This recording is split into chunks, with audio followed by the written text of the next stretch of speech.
let's talk about strength and climbing. Yeah, sounds good. How did you get to the point where you kind of focused your practice on climbing would be my first question. Yeah. Well, it actually kind of came out of the gate like that. Like I graduated in 2019 from chiropractic college. Yeah, and I was heavy into climbing already at that point. And right away, just was interested in treating climbers. One of my first clients, actually, he was a route setter. Oh, yeah. Yeah, and he was kind of always running into injuries over the years, as I'm sure any setters listening would know. Like it's such a hard job physically, and yeah, you know, I could give him a couple of rehab exercises and stuff, and do some manual therapy. But I was like, oh man, I feel like I just need to like give this guy like a program, like a whole picture thing. Yeah, that would just help him balance like the training load, his setting, like just kind of go through it with him on how he can do all these things, right? Nice. So that's what I basically asked him, like, hey, are you interested in just doing a program with me? Like I'll do it like for free, you know, it's the first time ever doing it. Yeah. And then we did that for a couple months and it went well. And there's some other people in the gym that I knew that like, you know, were interested in as well. And I just started taking on like training only clients from there, like people that weren't just looking at injury stuff. Yeah. So, and then from there, I just kept doing it. And that was in Ontario. That was in Ontario. Yeah. That was at True North Climbing. Where's that? It's in like Downsview Park. So North York. Okay. Yeah. I can maybe send him in soon. No, it's all good. It's all good. Oh, you heard that? Nice. So that's kind of an interesting start to it. Yeah. I guess it was pretty organic. Like I never set out to be like a strength and conditioning coach. But I was very interested in it, just being a climber and then just being in the healthcare field. You kind of you use a bit of that anyway for rehabilitation. Right. So because you did your undergrad in kinesiology, yeah. Yeah, that's the thing too. Like so I did exercise science kinesiology for 4 years at Waterloo and did like co-op and stuff during that time too. Did a couple different positions. So nice. Yeah. And that just fed you into like at that point when you were chatting with him, you're like, oh, I can just build you a full plan. Yeah, pretty Interesting. much. And then it wasn't too much long after that. I think the next year, I started taking like actual coaching courses, like for like, or you know, courses designed for coaches, like for strength coaches, or climbing specific. Climbing specific. Oh, sick. So around the same time, I guess it was 2020. So this was right before the pandemic. Okay, it's like, pretty recently. Yeah. Well, because 2019 I graduated. Okay. February of 2020, I think it was January or February, the Performance Climbing Coach Seminar was just formed, which is like a group of climbing coaches from the States came together, like Steve Bechtel from Climb Strong, Chris Hampton from Power Company, Mercedes Paulmeyer from Modus Athletica, her company, and then also Tyler Nelson came for Human Performance. So those guys all got together and did a course, like they traveled kind of around North America. Sweet. And I went and took that course in 2020, and then also took Tyler's course, which is like strength and conditioning specifically for climbers, like, and with kind of rehab in mind. So for me, like that was perfect as well. And yeah, I did both of those courses, the back-to-back weekends. That must have been a full-on weekend.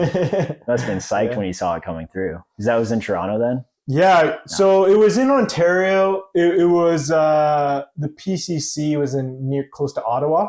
Okay. So I did have to travel a bit, and I got Airbnb and stuff, like 4 hours or something. And then Tyler, he hosted it at his friend's place, like an hour outside of Toronto near Hamilton, I think. Yeah. Kind of area. So nice. But I was stoked for sure when I saw. Yeah, it'd be like perfect for you. Yeah, I mean, at the time, like those were all people that I was already like listening to their podcasts a lot and like learning from digitally. Yeah. So then I was like, oh, I can actually like meet them in person, learn from them, and also get like a little bit of credentials, like official credentials as a coach as well. So yeah. What did you find kind of were some things that you thought or like mindset shifts when you took more climbing specific strength and conditioning coaching? There's some things that they might have like looked at differently in the strength and conditioning field. Because climbers, I find, like at least the literature I've read, which is super small compared to probably what you've read, like look at it a little differently than like powerlifting or something like that. So I'm curious what you saw differently from. Yeah, I mean, I guess like I never got super into like strength and conditioning in the gym aside from basic knowledge I learned in kinesiology. Yeah. Just because I was never like a gym bro really. Yeah. So I kind of only really got into like the exercises when it came to climbing. So I guess I didn't really have a ton of a shift from like I always knew the theory of like powerlifting and stuff like that, but I just kind of jumped more so into the climbing strength and conditioning because I was interested in it. That makes for sense. climbing. Yeah. Although now is what we've realized, I think more is that the up to date like climbing strength and conditioning is a little bit more based, like a little bit closer to I'd say like powerlifting and stuff like that than it used to be because it's more based on like evidence in the literature and older sports like that. They've been doing things for years like based on the literature. So like climbing has went a lot more away from like fatiguing exercises, which are not so like strength building, and more, which is like, for example, is a repeater. Okay. Like a repeater is like everybody knows about repeaters. Everyone's done repeaters. Right.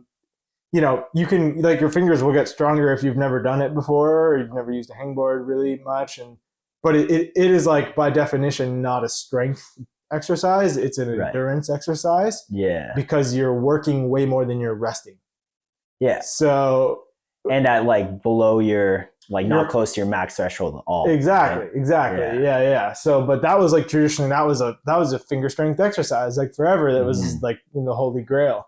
But now we've realized like, oh, if you actually want to get finger strength by its purest definition, like that's why everyone knows about max hangs more so now. And again, there's even nuance in there. A lot of people are used to just like a 10-second max hang. That's even pretty long. So it's like if you really want to just build strength, you only need like 3 to 5 seconds. Yeah. So that's why it's like your max hang should be like no longer than 5 seconds. So whatever is like a challenging weight for you for that short amount of time. Yeah. That's so interesting because that like I do a lot of climbing, but then I also like looked a lot into just strength training and stuff. And it always like confused me when people would be talking about like words like strength and power in the climbing sense. But I think at the top end, and people like you who are kind of like more close to the science are talking about like strength is like your max, and correct me if I'm wrong here because I could be. Yeah. It's like the max amount of output you can make in like a small duration of time. Yeah, totally.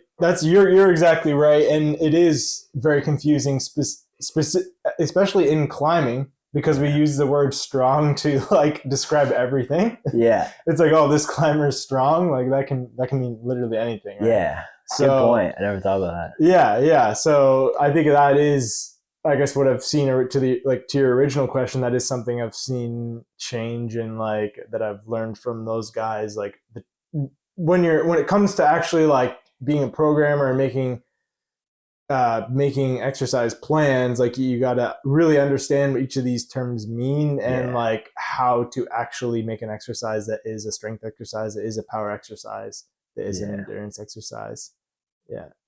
Yeah, that's interesting. Something you do that's pretty cool that kind of like turned my head when I looked into your stuff was the fact you like focus so much on the assessments. Yeah. And then like tests. Do you know who Kelly Starrett is? Yeah, totally. I mean, I remember learning from his stuff a little bit, like when it comes to basic gym stuff, but it's been a while, so I don't. He was big on like test, and then like do whatever, and then retest. Yeah, just to make sure that you know whatever insult you're doing is actually working. Right. And that's. I mean, we came in here. I haven't done a follow-up yet, but I was like, sweet, he's setting a baseline so you can see what you're doing if it's actually working. And but then knowing how to test those things also takes like depth. Because as you said, it's like if you're testing your strength on like a 15-second hang, it's like then you're not actually seeing your max output, right? Yeah, or something like that. Or if you're trying to do 5 pull-ups rather than just 1, it's like you're measuring a different thing. So Totally. So yeah, that's why like I guess I just developed the protocol over time, from seeing other people do it. Like Tyler Nelson was a big influence with that, like yeah, taking his course, and then also just through personal experience.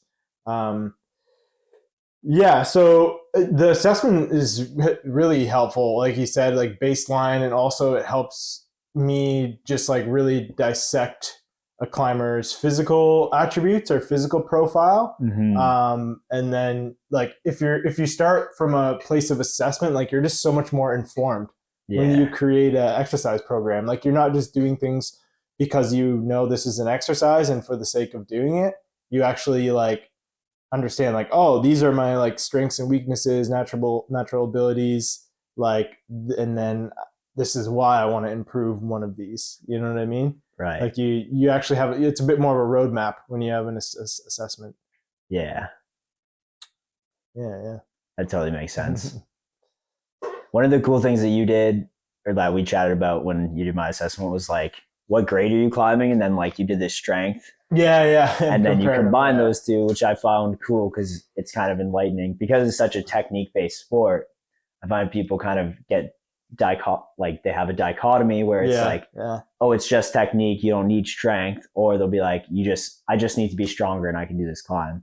yeah, And it's yeah. obviously we I have love like that all the answer. different types of climbing, like a slab route or like an overhang are going to be different, even if they're the same Yeah, grade. yeah. But I found it really cool that you were like, not only did you do like the strength assessments, but you were super critical about like what grade are you climbing, and then comparing those two. Because then you'd be like, what do you need to work on? Is it just you need to climb more higher grades and your technique needs to be Yeah, tightened up because you're really strong, or vice versa? It's like maybe your technique is so good you're climbing grades above your strength. So yeah, I yeah, thought that was yeah. cool. I would say, yeah, I wouldn't say I try not to be critical about that. Like, 'cause Yeah. I know you didn't mean to use the word in that way, but totally. Like, part again, another big part of the physical assessment is I can compare a lot of these measurements to like normative data, and because like training and assessments have become way more popular in recent years. There's a lot of databases you can go to. Power Company, they make theirs public. There's like a website I used, Climbing Strength. There's Lattice Training has a bunch of data. I have my own data now. I don't know how many people now, but like at least between 50 and 100. I don't know. Nice. Probably Yeah. closer to like 100 people, and I don't even include everyone in the database, but like basically one of the standard ones that I'll do is a 20 mil pull, Yeah. your max effort 20 mil pull. So that's again measuring strength, and then there is a pretty reliable distribution between that 20 mil pull and what grade you're climbing. I use a V scale. You can kind of transfer it to roots as well. Yeah.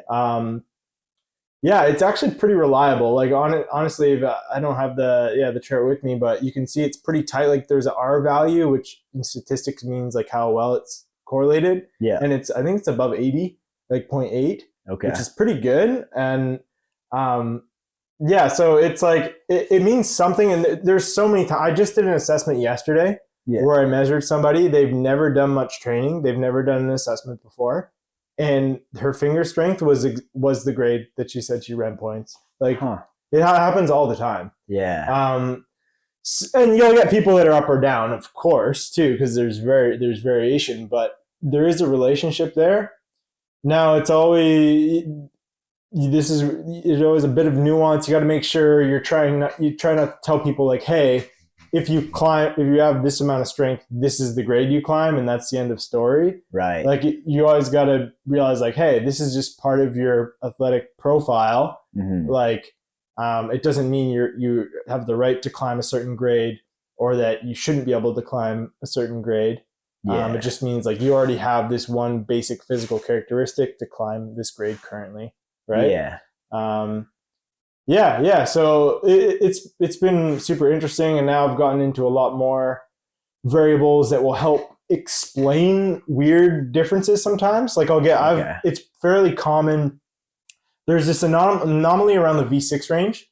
Okay. I'm not sure exactly why. I know V6 is the most common grade of people that I come in. Like I've looked at my data, V6 is the most common grade. But it's also that level where like people are no longer beginners. They're not like super advanced, but they're like, they're at a good level, right? So where it's common, you'll have, especially males, where they'll be like way stronger. Their finger strength will be way above where you would expect. But then you can look at some other measures, for example, contact strength. I don't know if we did this one. I don't always do it right on the first assessment, but it's how fast you can pull. Yeah. So we're measuring rate of force development. So like right when you hit the hold, how much you can produce. Exactly.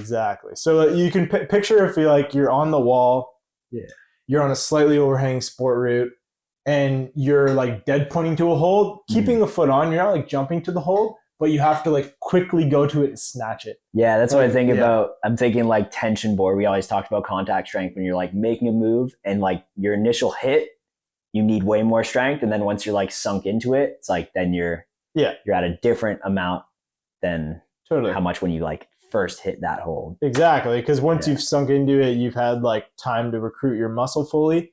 Like after basically a second or two, anybody can be like more fully recruited. I mean, then you can maybe change your body position and stuff. But anyhow, so I'll measure that, and basically I'll measure within 0.2 seconds, so 200 milliseconds. Wow. How close to your max are you able to get? Yeah. And some of those really strong guys are getting like halfway there, which is like very slow. Yeah. Okay. So whereas, just to give you context, like it's more normal to be like 70 to 80%. And then you have elite, very fast people that are like 90, 95%. So it's like, it's almost instant. Almost everything they have is instantly accessible. Is that more nervous system based? Because it's like you have the muscle there, but it's like your body isn't good enough at like firing all the fibers. That's exactly it. A big part of it is nervous system based. So it's like almost, you can think of it as almost like more of a skill that like is developed over time. Yeah. And also, there's some genetic component, I'm sure. Fast twitch fiber, mixture of your muscle, like you have more proportion of fast twitch fibers, right? And then also over time, when you've done a lot of finger just loading through training or through climbing, like your connective tissues will be more efficient and stiffer, so you'll actually be able to just transfer load like up your extremity faster too. Really? So it's all of that, right? It's your skill, your neurological, the stiffness of your whole system, that it transfers force quickly. I'm thinking back to, I have a buddy who trains, like he's a pretty high level personal trainer. He's talking about, we were talking about muscle recruitment for landing on a snowboard. It's like if you're hitting a big jump or like you do a drop, you need to be able to like absorb that impact like immediately on. Boom, and we were talking about plyometrics, like jumping off of a box, just onto the ground, not even like jumping back up. But he was like, he recommended I start at a really low amount. And then he explained that he's like, you're training, you don't feel tired. Like you don't feel like that same physical tired that you would feel after like doing a big workout, but like you're training your nervous system to be able to like recruit as much as possible right when you hit the ground. Yeah. And that's what you're training. Yeah. I'd say that was pretty similar. Kind of interesting. Kind of concept. Yeah. Because when you hit that hold, it's like, it doesn't matter if you can slowly lift whatever.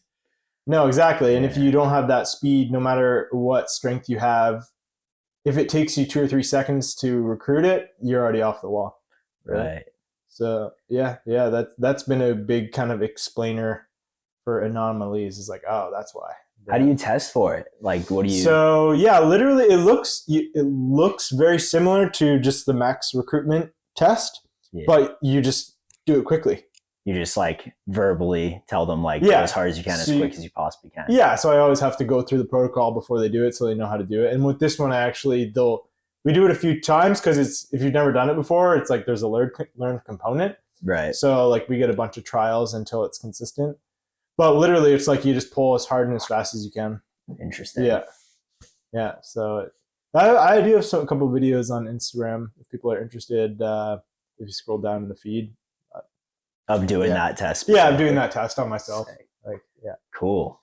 Yeah. What's another thing that like, because as I said, I find a lot of people are like very strength oriented. Yeah. But there's this like, that's a different system than the muscle system, like the nervous system, right? I mean, they're connected. But are there other things that people don't really consider? Like, here's actually a question that I have that I've been thinking of for a while because I read about it.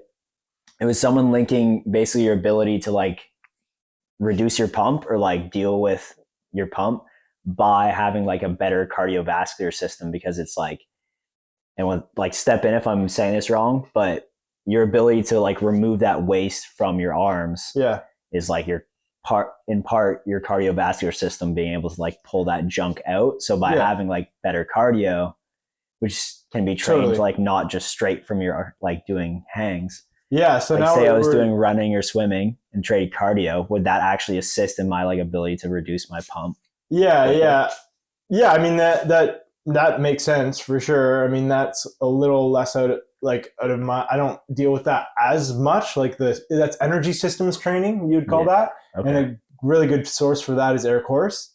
He has like a podcast where he goes through like a lot of that type of stuff. Okay. And he was actually at the PCC this year, or not the PCC, the Climbing Medicine Symposium I went to here in Squamish this year, and he did a presentation. But yeah, I mean, that's why he's a pretty big like believer in always having a pretty good aerobic system as a climber. And for that reason, like it's the foundation to recovering from all energy systems. So even like the energy systems you use when it's a short amount of time, like, so you would call that the lactic energy system. Yeah. Or the alactic energy system, both of those.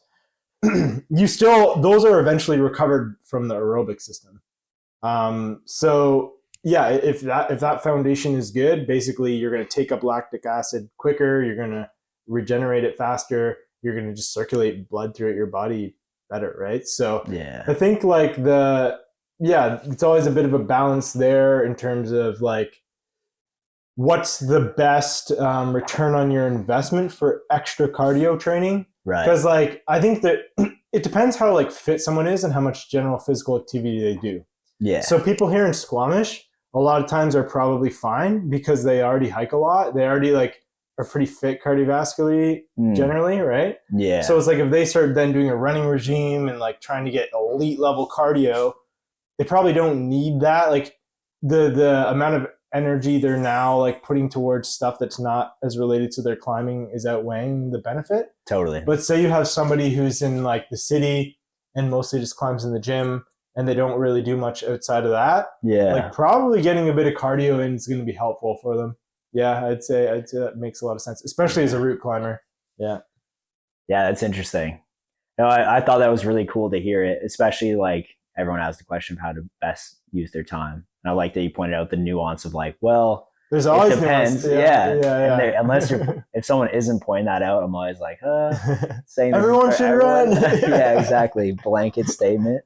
Yeah. One of the other cool things that I learned about in the cardiovascular system from a guy named Andy Galpin, who runs a muscle biopsy lab in the States. Oh, I was just listening. He has some clips of him with Andrew Huberman. I was listening to a couple of his clips. Yeah, he's got like a well-informed dude for sure. So solid. Yeah, I've never heard anyone like explain things so concisely, and like he's a really good educator as well. Yeah. But his YouTube channel, he does a really good job of explaining things. But yeah, he runs this muscle biopsy lab, but he was speaking about how if you train endurance, and he splits endurance into like waste management and then fueling issues. Merlin. Waste management and then fueling is kind of like his two. He says those are the foundation, then everything's like subcategories of those. One thing he said that was cool that related to climbing, that was, at least I related to it, was he was talking about if you put a muscle to failure because you can't, because of a waste management issue, like there's too much waste, then your body adapts by like basically building more capillaries or like more ability. And he likened it to like irrigation in a farm. So like if you have a farm and it's not getting enough water, or it's not being able to drain stuff out as quick, it'll put more pipes to that area so that it's able to drain more. And I thought that was cool because it made a bit more sense why I was like, if I'm going to failure, getting close to it and feeling like super pumped out, my body's going to adapt to like build more infrastructure within the body to deal with that waste. Yeah. So that's definitely an idea in climbing. And again, Eric Horse talks a lot about that. But the interesting thing there, heading again into the nuance, is if you he actually recommends with the most optimal way to build that like kind of capillary bed is not going as close to failure as maybe you'd think, like not getting totally pumped out.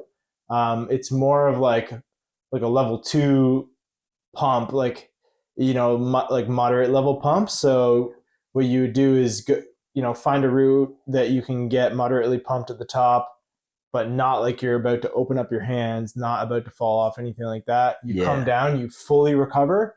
So give yourself like whatever that is for whatever route it is, even if it's like 10, 15 minutes, like fully recover, let everything flush out in the gym. And then go back up and do that again. And you basically like try and do a bunch of those within a session. But keeping the pump like mild to moderate.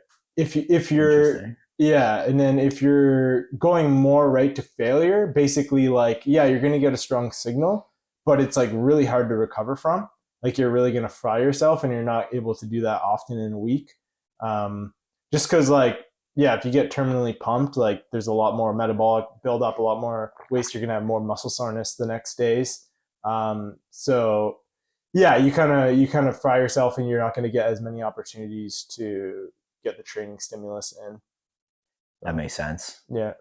Yeah. So just having more, like it's a more incremental build rather than like one shunt and then you can't add anything. That's exactly it. Yeah. So that's what like a good endurance building session would look like, which I think a lot of people, sometimes you don't really do that a lot. They just like project stuff on routes or maybe you'll do like really, really easy stuff, but you want like that in between with a lot of rest in between each burn too. That's maybe something that people don't do as well. It's easy to get a bit of a rush in the gym and you just like, you do one, you're probably good. Like it was a mild to moderate pump, but then you guys just switch off.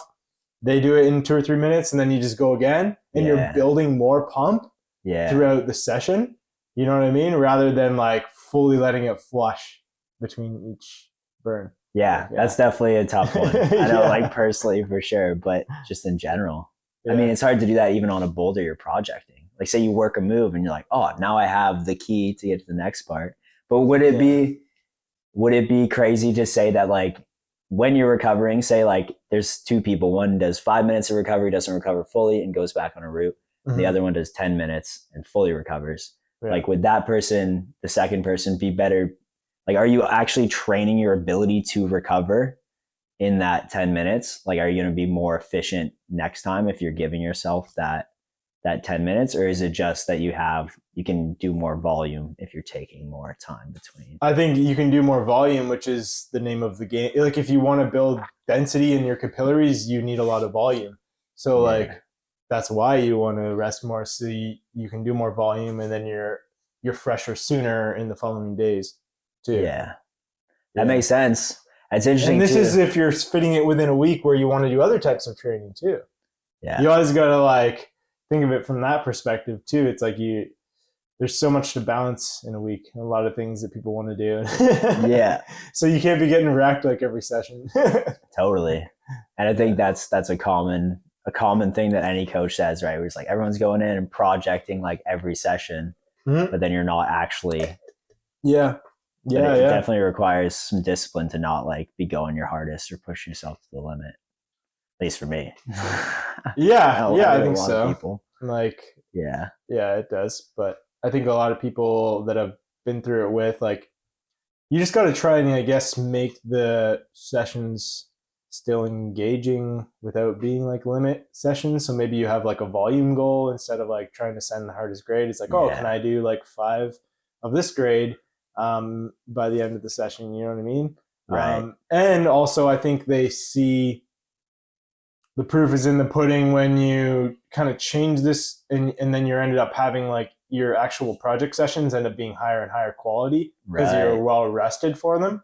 Yeah. And people like it starts to click when they actually like see that and be like, oh, like there's something to it. Like, because then I'm actually going to like perform better on my project days. That's good to hear. That's definitely inspirational to be like, okay, there's light at the end of the tunnel, and to gamify the not grade chaser, like not pushing yourself to the limit. That way it's still fun because it is really fun to like go as hard as you possibly can. Yeah. Which I think is why it's so hard to not. Yeah, that makes sense. Yeah. What would you say are like some common myths around like training for climbing, or I mean, we already even tackled a couple of them, but like some misconceptions that people come in with, or something you've heard a few times just around training for climbing that are not helpful for the people who like believe them, right? Because I find a lot of it's like just belief based stuff that I've learned where I'm like, oh, I've been thinking this for a while, and now I've heard like a counter argument that makes a lot more sense than my half thought out thing. So just some common myths around training for climbing that you've seen. Yeah, I guess I think when it comes to like actual exercises, like the repeater was one that we already talked about. I barely use repeaters for like anybody really nowadays. I mean, yeah, there's some instances where you might, but the other one would be like, again, on the training vein, like say you are doing like, you want max finger strength, you're doing max hangs.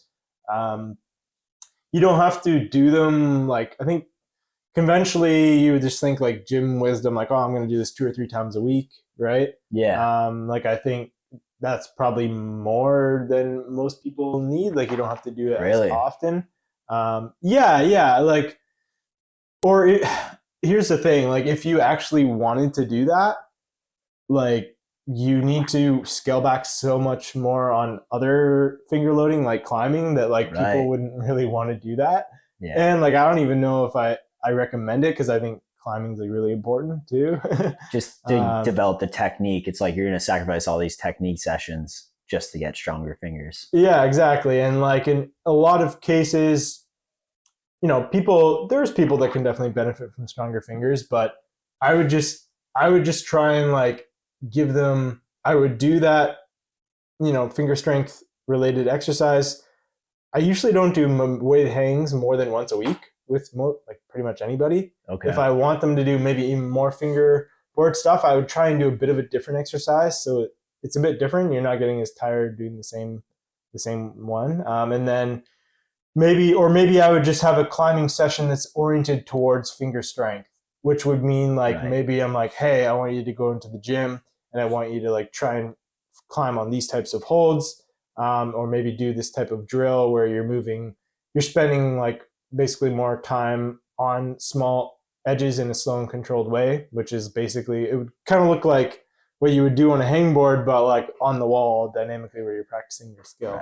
So you're getting 2 things at once. Yeah. Even if both of those aren't necessarily like maxed out on the return, but if you're getting 2 things, then it's like overall. Well, exactly. And you're training like you're training finger strength actually on the wall. So you're like definitely getting transferred to the sport. Yeah. Whereas like just hanging from a hangboard doesn't always get you like 100% transfer to climbing, because it isn't climbing. I think it's very close to it in terms of hanging from your fingers. Yeah. But you're not also using the rest of your body.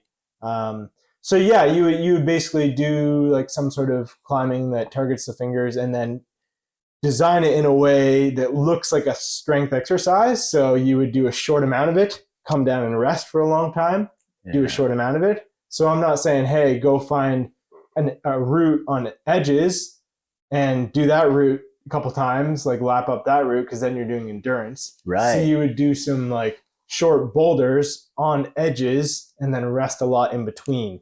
Yeah. So that's actually like a strength set on the wall. Interesting. You know what I mean? Yeah. So the common myth would be like, or the misconception or something that maybe isn't helping people by thinking is like 3 times a week, like super heavy weighted hangs might be taken away from like your skill training that can also on smaller holds do a very similar, like create a very similar adaptation. Yeah, exactly. That maybe has even better application to your sport because you're climbing.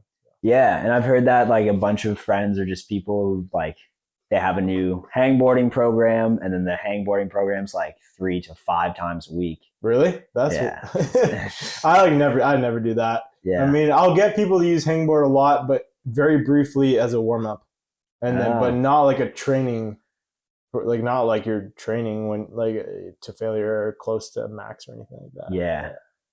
So warm-ups, that's actually a good segue into that because I didn't warm up for a long time. I feel Yeah. like I always joke about this with people who don't warm up. I'm like, I feel like everyone just starts warming up after they get injured once.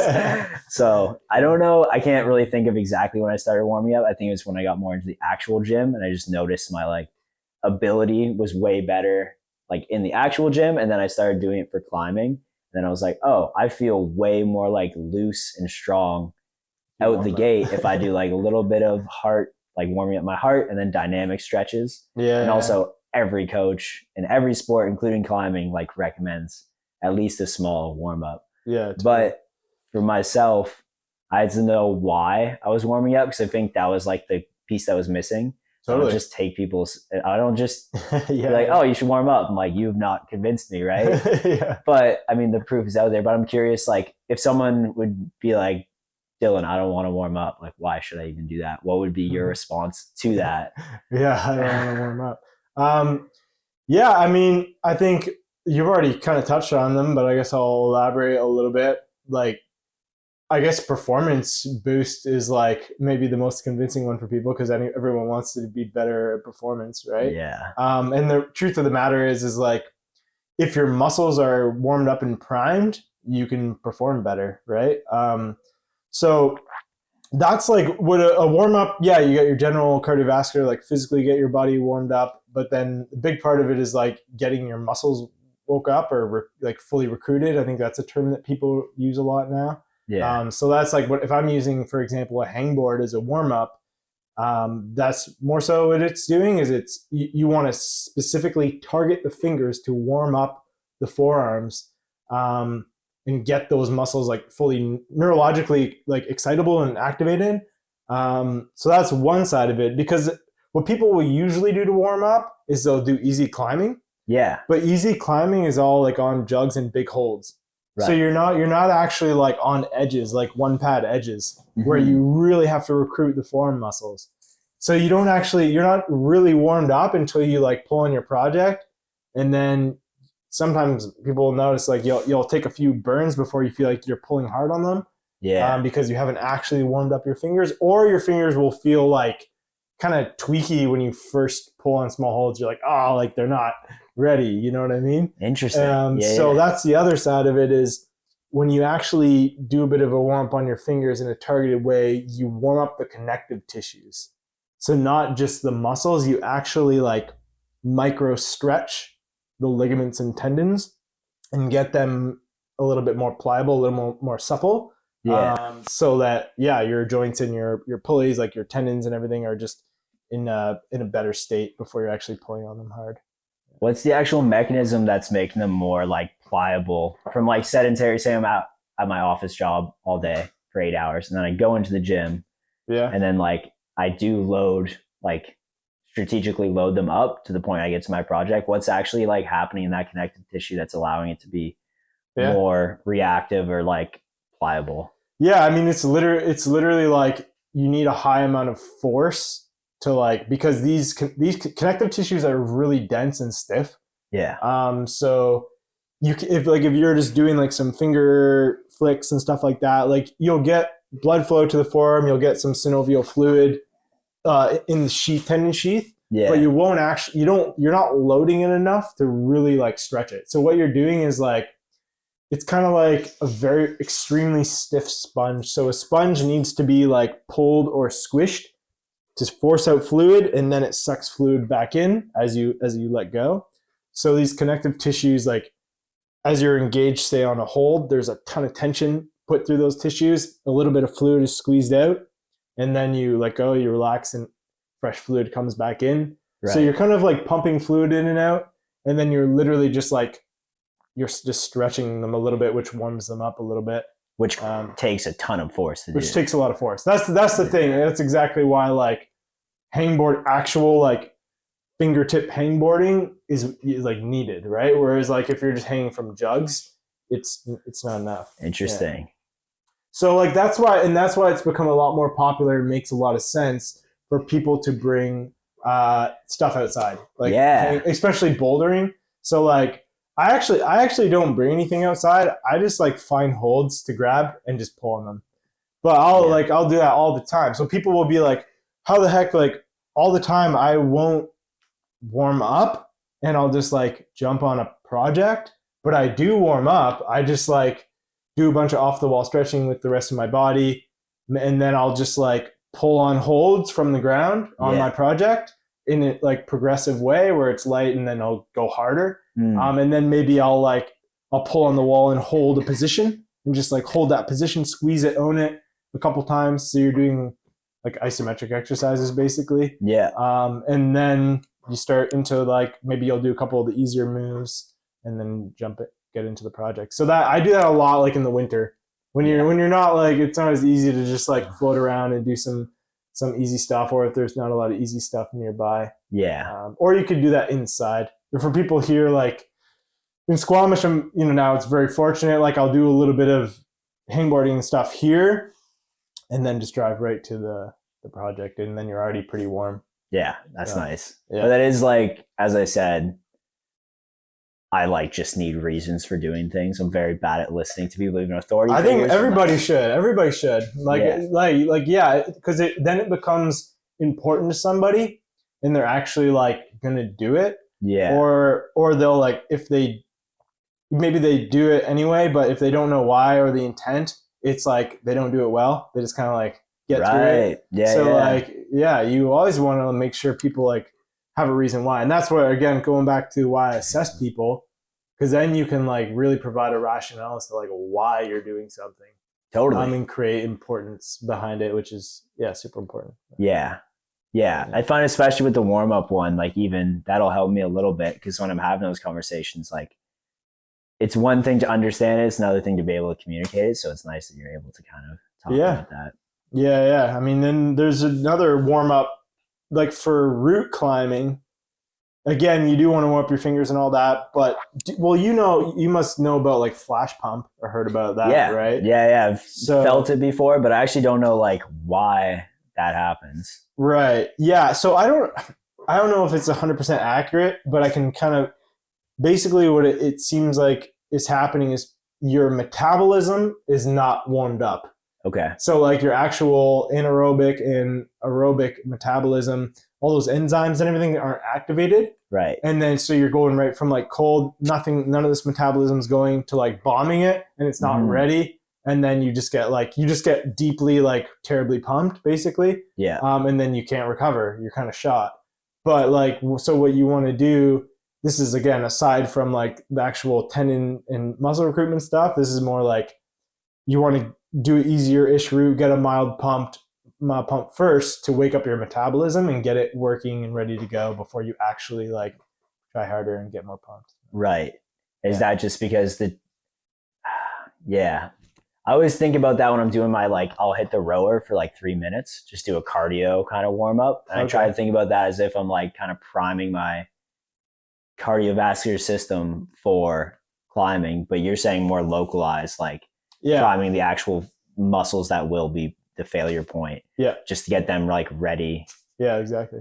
Does it just open them up more? Like the perfusion just happens quicker if they've already been like, they know what's happening? Totally. There's multiple things. So the actual capillary beds, like we were talking about before, will actually be more dilated. So there's more blood flow to them. And then also literally like the enzymes that break down carbohydrates and use the oxygen, like all that stuff is just like that is firing, because it'll take a bit of time to build to wake all those enzymes up if you're going right from cold.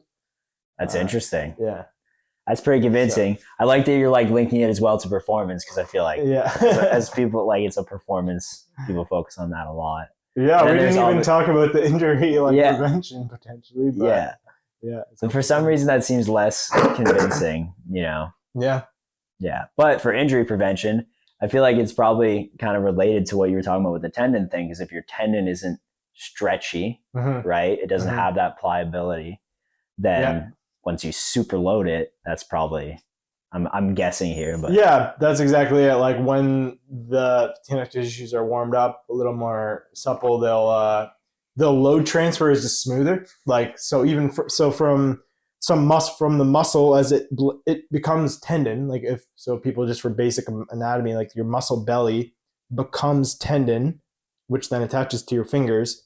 at that junction is a common place to get injuries. Okay. But if that connective tissue is a little more warmed up, then that transfer of the force from the muscle into the tendon is smoother, just because there's more give there. It's not as like a jolt, right? And then same thing with like the ligaments and the pulleys in the finger. Like when you go into, say, a crimp position, there's like a smoother arc that your tendon will make, and there's less like points of concentration, like where all the force is just like stressed on one part of the pulley if there's more stiffness. But if it's loosened up, it's kind of smoothed out throughout the pulley, if that makes sense. Yeah, no, that does make sense for sure. And it gives like a visualization to it, which is nice. One of the ways Andy Galpin, he has like he breaks it down very cool. He does 5 minutes, 25 minutes, or 55 minutes on the same subject, but one of them was static stretching. Which I know is a whole can of worms in itself. Totally, but I found stretching really interesting. Yeah, so he talks about, and he's very nuanced based too, which I appreciate, because I just don't like when people are like, I just like when they talk about the mechanism and what the actual impact is, rather than like everyone should never static stretch, or no, everyone should static stretch. It's a little bit of a red flag. But he was talking about how the connective tissue is like it's very strong, but he kind of relates it to a rubber band. So I don't know if this could work in your analogy, but it's like if it's a cold rubber band that hasn't been like stretched and warmed up, and then all of a sudden you like pull it very hard, compared to one that's like been slowly worked through the warm-up session. Yeah. I mean, I guess that's a crude like demonstration of it, though. Like, yeah. It's a good video though. It's 55 minutes, and I could watch it 4 more times and still take things from it. So static stretching. Like, was he saying, like, what was he saying about that in terms of it? I could blunder it as hard as like, okay. Yeah, but basically he's talking about how, if I had to paraphrase, a lot of high level athletes do have static stretching as part of their regimen. Yeah. But the reason why you don't see, say, like Olympic sprinters static stretching right before is because there's kinetic energy within like the tendons, or connective tissue. So if you just stretch and hold it there, you're kind of losing, if you use the rubber band analogy, you're losing some of that kinesthetic energy that you would get. Like if you go down and jump, then you're like loading the Achilles, or sprinters use a lot of like, you're losing a bit of stiffness. So so that's where, like, in that example, that's another question that's common, is like static stretching. Do you do it before climbing, or do you do it ever? But like before climbing, for example, that's why I was talking about stretching and warming up the pulleys, which you would do by loading your fingers. But what you might not do is static stretch your forearm muscles before, like just sit here doing this for 20 seconds before you like get on the wall. If you do that a little bit, like, so basically, from what I understand in the literature, the conclusion of that now is like, there was a big thing. I remember like when I went back to school, where it's like, don't static stretch ever before you do any sport. Yeah. You can do a little bit, especially if it's like early on in your warm up, but don't do it like right before you're about to go do something. And that's what he gets into. He's like, there's a window, an amount of time that if you do it, you'll lose some of that power, because not all the power is coming from your muscle. Some of it's coming from that tissue that you load. And once you load, it's got some bounce back. So I found that cool. But then he was like, the application for doing it is, say you just wanted to train the muscle. He's like, you could just, and this is like, say bench press, is like you would, if you just held it down there, and then your connective tissue would stretch out, and then you're going up, it's like you're training more muscle. Whereas if you go like bounce, then you're utilizing some of that connective tissue for the strength. So you're not actually necessarily insulting the muscle as much as you would have. Yeah, totally. So like you're using the passive elastic connective tissues if you let it bounce. Exactly. At the bottom range. So you're not using the muscle through the full range of motion. When it comes to hypertrophy training, you want to use like the full muscle and through as much range of motion usually as you can. So that's the difference between like, do you want to load the muscle and fully fatigue it, or do you want to do like a more athletic type movement, like a snappy type movement? But exactly. it all depends, right? What do you want to do? Neither of them are bad. And I think that's what the cool thing about static stretching is. Like, it'd be really easy if it just was good or bad, but the reality is it just depends on the application, what you're aiming for, right? So here's something that I would use static stretching for, and I do recommend with clients, which this came in my head earlier, but I didn't have a chance to say it. Like one common thing, I forget what question we were thinking about, but it's hip mobility and stretching, right? So like hip mobility is a big one that comes up for me on assessments. Oh, right.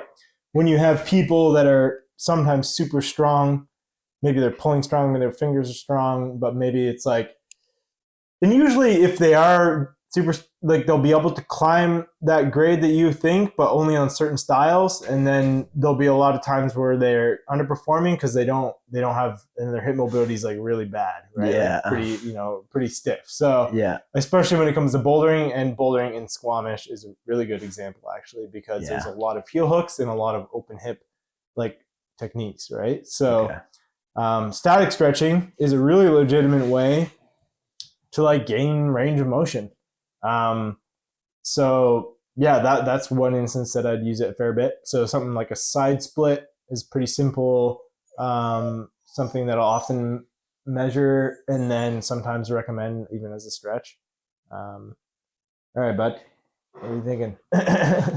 So yeah, we'll do like static stretching, side split, something like that. And the idea of static stretch is you can just spend more time in the lengthened position to stimulate your muscles and connective tissues that you want them to like lengthen and like ease up. So for that type of stuff, like sometimes you just need to put your body in that position for a longer period of time, right? In order to really get like longer term results and gain more and more range of motion.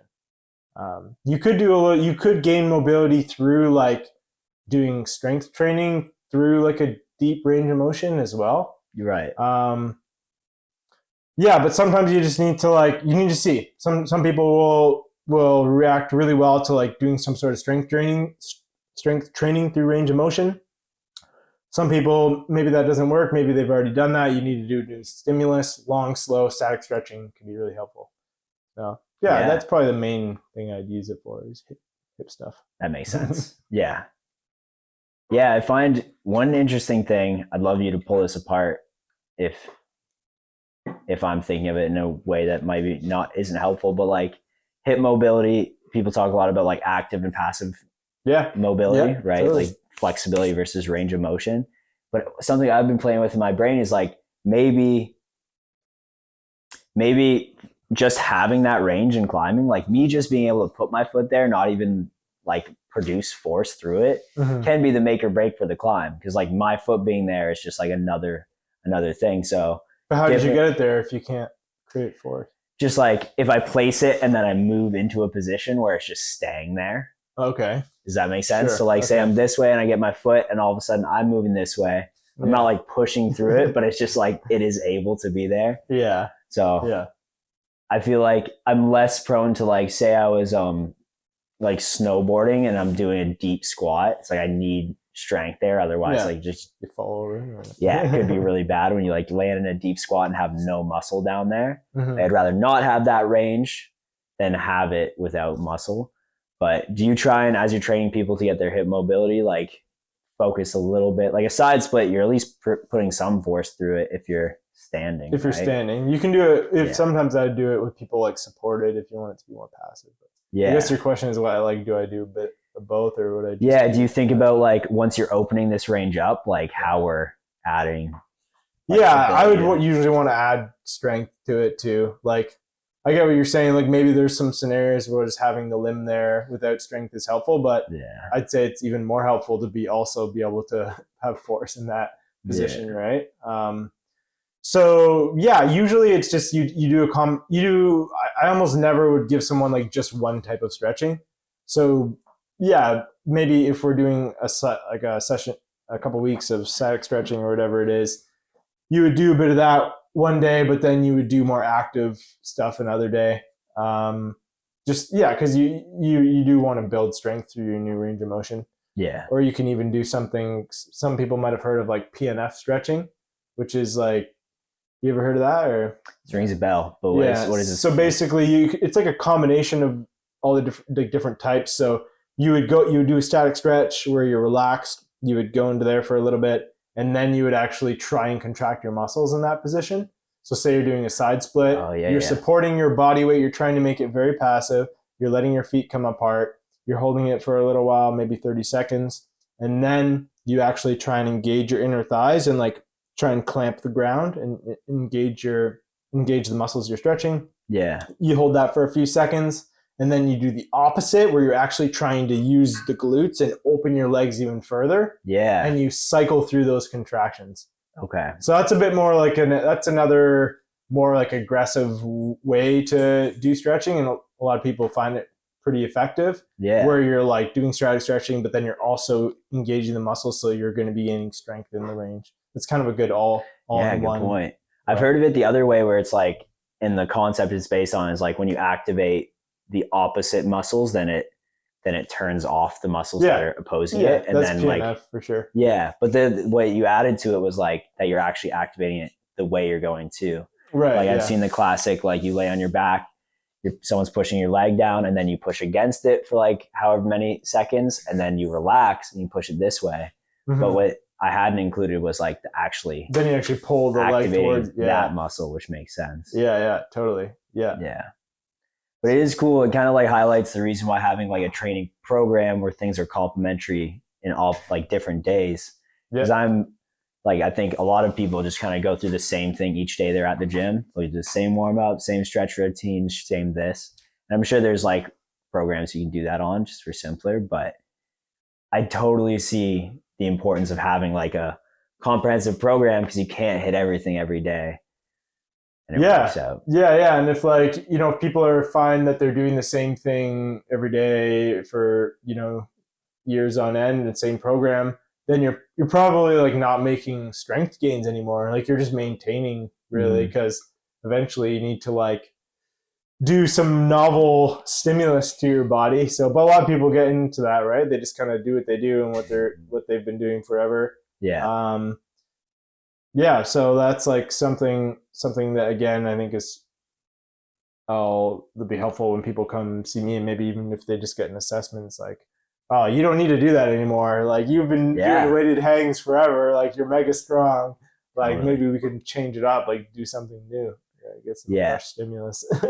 When I did my assessment, there's definitely a couple of things. You're like, well, that's not your failure point. I think it's Andy Galpin who does this too. He talks about it in the endurance, him and Huberman's endurance one, which is an awesome. Oh, okay. Yeah. Like whatever 3-hour session. But he talks about how he'll put athletes on like a treadmill, say, and run X amount of time, whatever.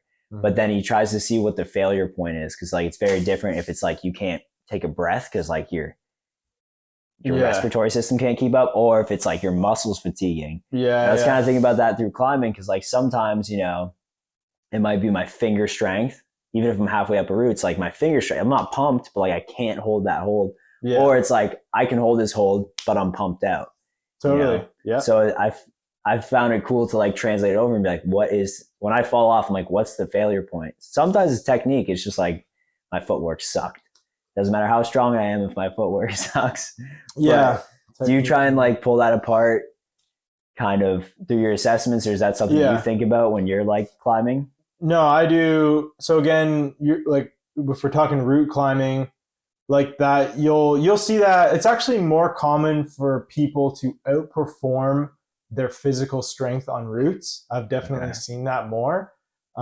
Specifically like more seasoned climbers who, they've climbing for a long time. They're getting a bit older, and like they're able to climb very hard grades, but then their physical strength is like not near that. And you're like, how is this possible? And like, it's probably a combination of like extremely good tactics and technique, and then just like really good kind of on the wall endurance. So for them, it's like a lot of times if they can't do a route, it's literally because even if they like hung there and it's rested, they still can't do it. Like it's a strength issue. And then I always like talk to people too, right? So I need to see both sides of their story. Like if that's what I'm hearing from them, and then I measure them, and it's like, oh, well, that adds up. Like your fingers are so weak. Like how are you climbing that grade, right? Then it's always both. Like I look at the data story, Yeah. but I'm always asking questions during the assessment too. Yeah. And when things match up and make sense, it's like, oh, we probably are onto something here. Nice. Sometimes they don't always, and maybe I got to like dig in a bit more. Like if the data's telling me one thing and I'm like, oh, it's not making sense, and I'll ask some more questions about their climbing, their experience, like what they feel like their strengths are, like what do they have a sense of what's lacking, all that stuff. So that assessment process for you is kind of just like systematically trying to figure out what the failure point is for that person. Yeah, kind of, right? Like just trying to get a whole story, and then seeing like, okay, what's your lowest hanging fruit? Like what can we, what's the failure point? Like you're saying, I guess. Yeah. That's cool. Totally makes sense. Yeah.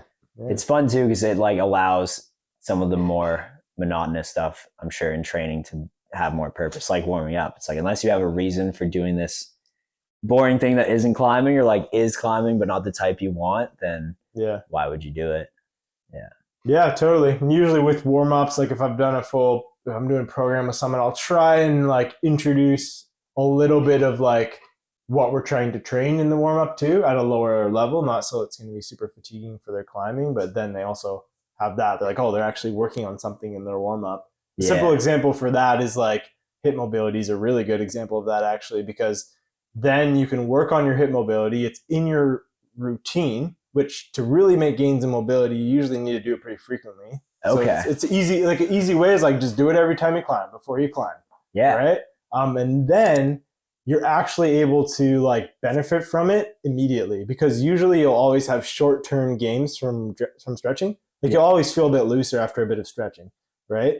But then it doesn't last. Like you'll kind of stiffen back up next time you go to do it. Right. Maybe you'll have a little bit of gains, but just like a tiny amount, right? So anyway, those short-term gains in stretching, you can then go use them on the wall right away while you're still feeling loose. Yeah, and actually you'll have more range to use on the wall. So that's why, like, I personally do that. I'm not trying to like actively get better at my mobility, but like I still warm up my hips every time before I climb for sure. Yeah, that makes sense. Yeah, I think it's super important. Yeah, mobility, honestly, like personally, hip mobility is brutal, and we talked about that a bunch on my assessment. But yeah, especially when it comes to hard bouldering and Squamish, it's very important. Yeah, I haven't done mostly roots here, so not much bouldering, but it's getting to the point where it's a limiting factor for sure. And just keeping your hips in close to the wall when you're on thin holds and you're it's brutal. Yeah, like, the closer you can get your hips to the wall, your weight over your feet. Yeah, and even if you know that, it doesn't matter if you know what to do if your hips can't go in, right? Totally. It's kind of similar to the strength thing where it's like, oh, I know the move, but I'm just not strong enough to do it. You're like, oh, I know how to be efficient here. How do you know whether you're strong enough to do a move or not? Well, I'm saying like if you... Yeah, I know. It's a kind of a question though, right? I'm just like... It's a good question. It's tough. Because you were saying some people will have this predisposition to being like, oh, I can't do a move because I'm not strong enough. Yeah. Versus like, oh, maybe they just need to learn something like on the... Totally. But I try and make that the last... I try to make that the last thing that I like... that you go to set up, because if I look at a climb, and it happens all the time in the gym, someone will do a climb once, and like the classic they'll joke, try it once. The classic joke will be like, oh, just be stronger, right? And someone's like, oh, thanks, man, really helpful tip. And I'm like, man, if you just use that time to try and focus on like, can you place your foot like an inch to the left more, or like position your body differently, like once you milk that as much as you possibly can, I've tried everything else, it's like that's when I kind of be like, maybe I'm just not like able to pull on this hold to get me here. Yeah. But even then, it's like I try and give that a small amount of time for myself, just so I'm looking at options. Because like like in the moment, you just like thinking I need to be stronger doesn't actually, it makes it impossible to do that climb. Because if it was truly you've created a mental wall like already. Exactly. It's funny. Like I wonder if it's because I just started climbing before I even ever thought about strength training or anything like that. But like, I never really think about that either. Really? Like, I'm just not strong enough to do it. Yeah. I don't know. Like, I guess, I don't know. Like, why is it that some people kind of had that tendency to go towards that? I don't know. It's tough to say, but Yeah.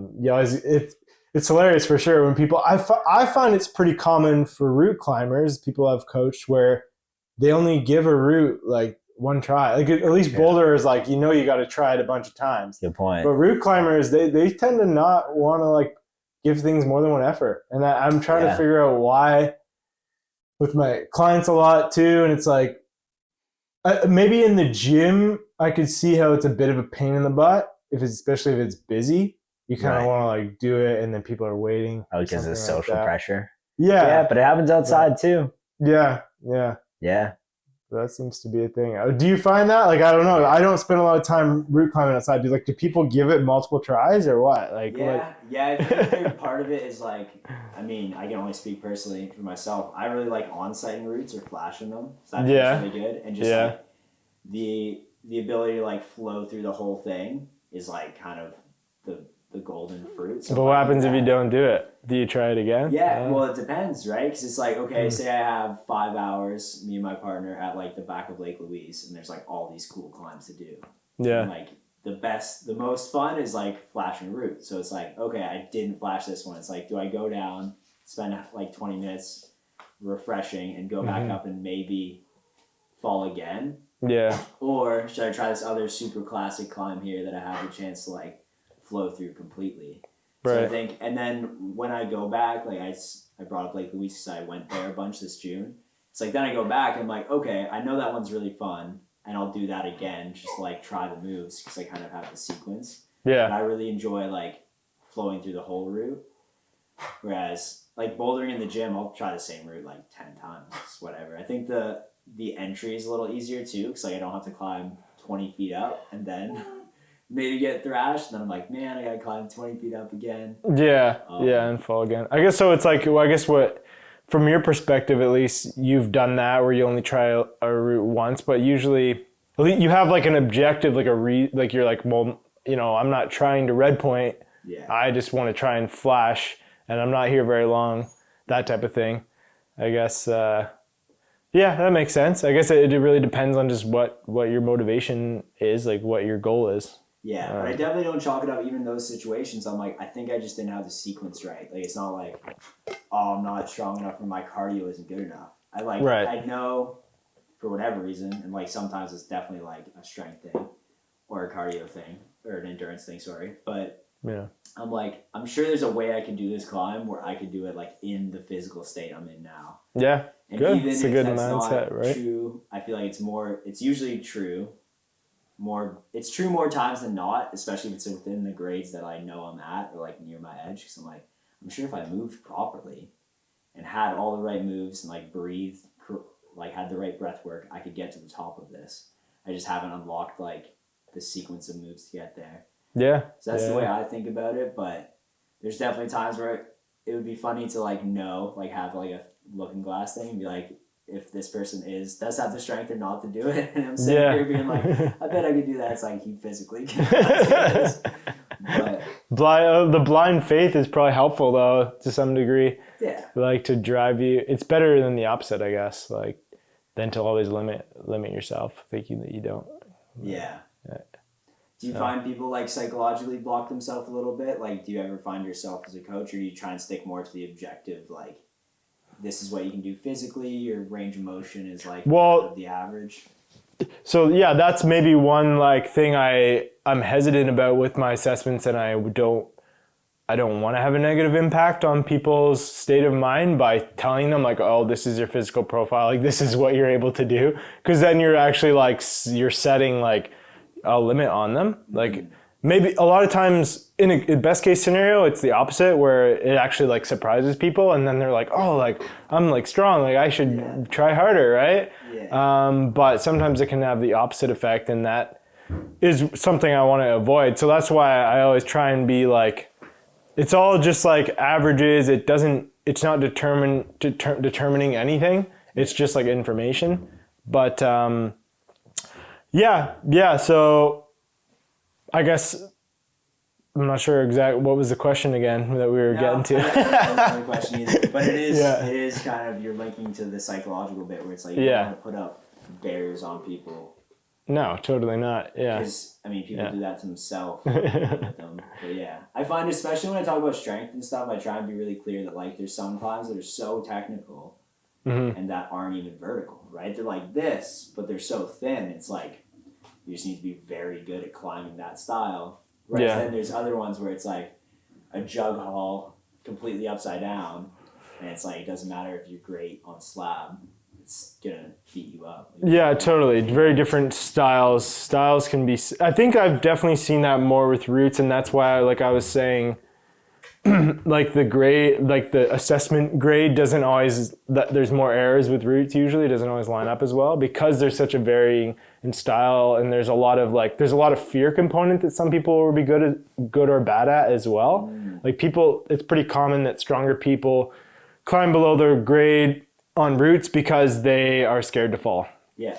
And like, yeah, I mean, I've definitely tried to coach some people through that. I don't know if it's super effective done remotely, but I basically encourage them to take more falls and like try and just work their way up from like a very safe short fall to like just and doing it very frequently. That's one thing that like Dave McLeod has a book, and he's very much like you need to just build experience and volume, like taking falls all the time. Like you just gotta take so many falls. Like that's his way of like, because he I think 9 out of 10 Climbers is maybe the book.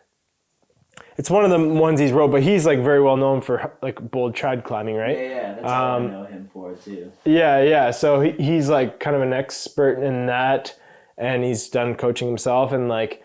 Yeah, one of his main takeaways is like, if you're someone who struggles with falls, it's like you just need a lot of volume, consistent volume, and if you take a long break without taking falls, you're probably going to need to like rebuild. Like it's one of those things you just need exposure. Yeah. And you got to build that up like slowly over time, and it's going to be like successful exposure where it's like you set yourself up to like take a safe fall and not have a bad experience. Because if you have a really bad experience, it can set you back quite a bit. And I actually did that to myself. Funny story. Yeah. Like, so I did a bit of route climbing when I first started, like fairly often. Yeah. And I was getting into some lead climbing. I knew that like falls were a bit of a limiting factor for me. And then I was like, okay, I'm going to start taking falls at the gym. Practice it a little bit. Nice. I was at the top of like a off vertical, probably slightly slabby climb, and I was like, instead of clipping the anchors, I'm just gonna like take a fall right at the top. I thought that was a smart idea, right? And in theory, it was really, but the problem was like I was on like a slab, which I should have started on an overhang, right? Like it would have been a much easier fall, safer fall. And then basically I had a bit of a freak accident where. Like I landed okay, my feet came into the wall, but my one toe, the toe rubber caught on a hanger, and it like you saw after I looked at my shoe and there was like a gouge out of my rubber. Yeah. So my toe caught on the hanger and it just ripped my ankle into dorsiflexion, like really toes to shins, and I just like severely sprained like both sides of my ankle, and like all the muscles on my bottom of my foot. I just like, that was the worst I've ever injured my ankle. And so that was like when I first started climbing, and I had to walk out of the gym on one foot, and like, basically I feel like from then on out, like I never really got like into like lead climbing or comfortable lead climbing. Yeah. Because I guess part of it's like, I had that bad experience. Yeah. And then I just never was motivated to get the exposure. I just kept like bouldering instead. That makes sense. That sounds heinous. That sounds like a really unpredictable thing to do as well. Yeah. Yeah. So it was a setback, and is a good example of what Dave was saying. Practice. Yeah. A successful practice. But yeah, I mean, so that's a big factor too, is like, are you comfortable on a rope? Cannot be underestimated. And will you take falls? And because like I know for me, I severely underperform on routes right now for sure. Even you could say it's endurance, but it's probably I'm just gripped because I'm way over controlling every move, and I'm climbing really tense. So I don't even know if like if my endurance is actually that bad. And this is another thing to consider. If people think their endurance is bad, they come in here, I'll do like a hang for time. It's like, you don't really have, like, your muscular endurance is pretty good. It's like, maybe you just need to be more efficient climbing, right? Yeah. So yeah, anyway, a bit of a tangent there, but on the flip side is, yeah, it's again kind of harping on the exposure idea. Is like, a lot of people think it's crazy that like I'm comfortable falling bouldering. Like a lot of route climbers are like, oh, I hate falling on boulder. Like I'd much rather fall on a rope. Yeah, for which, me, like, I would definitely feel less comfortable falling on a boulder than I would on like a vertical.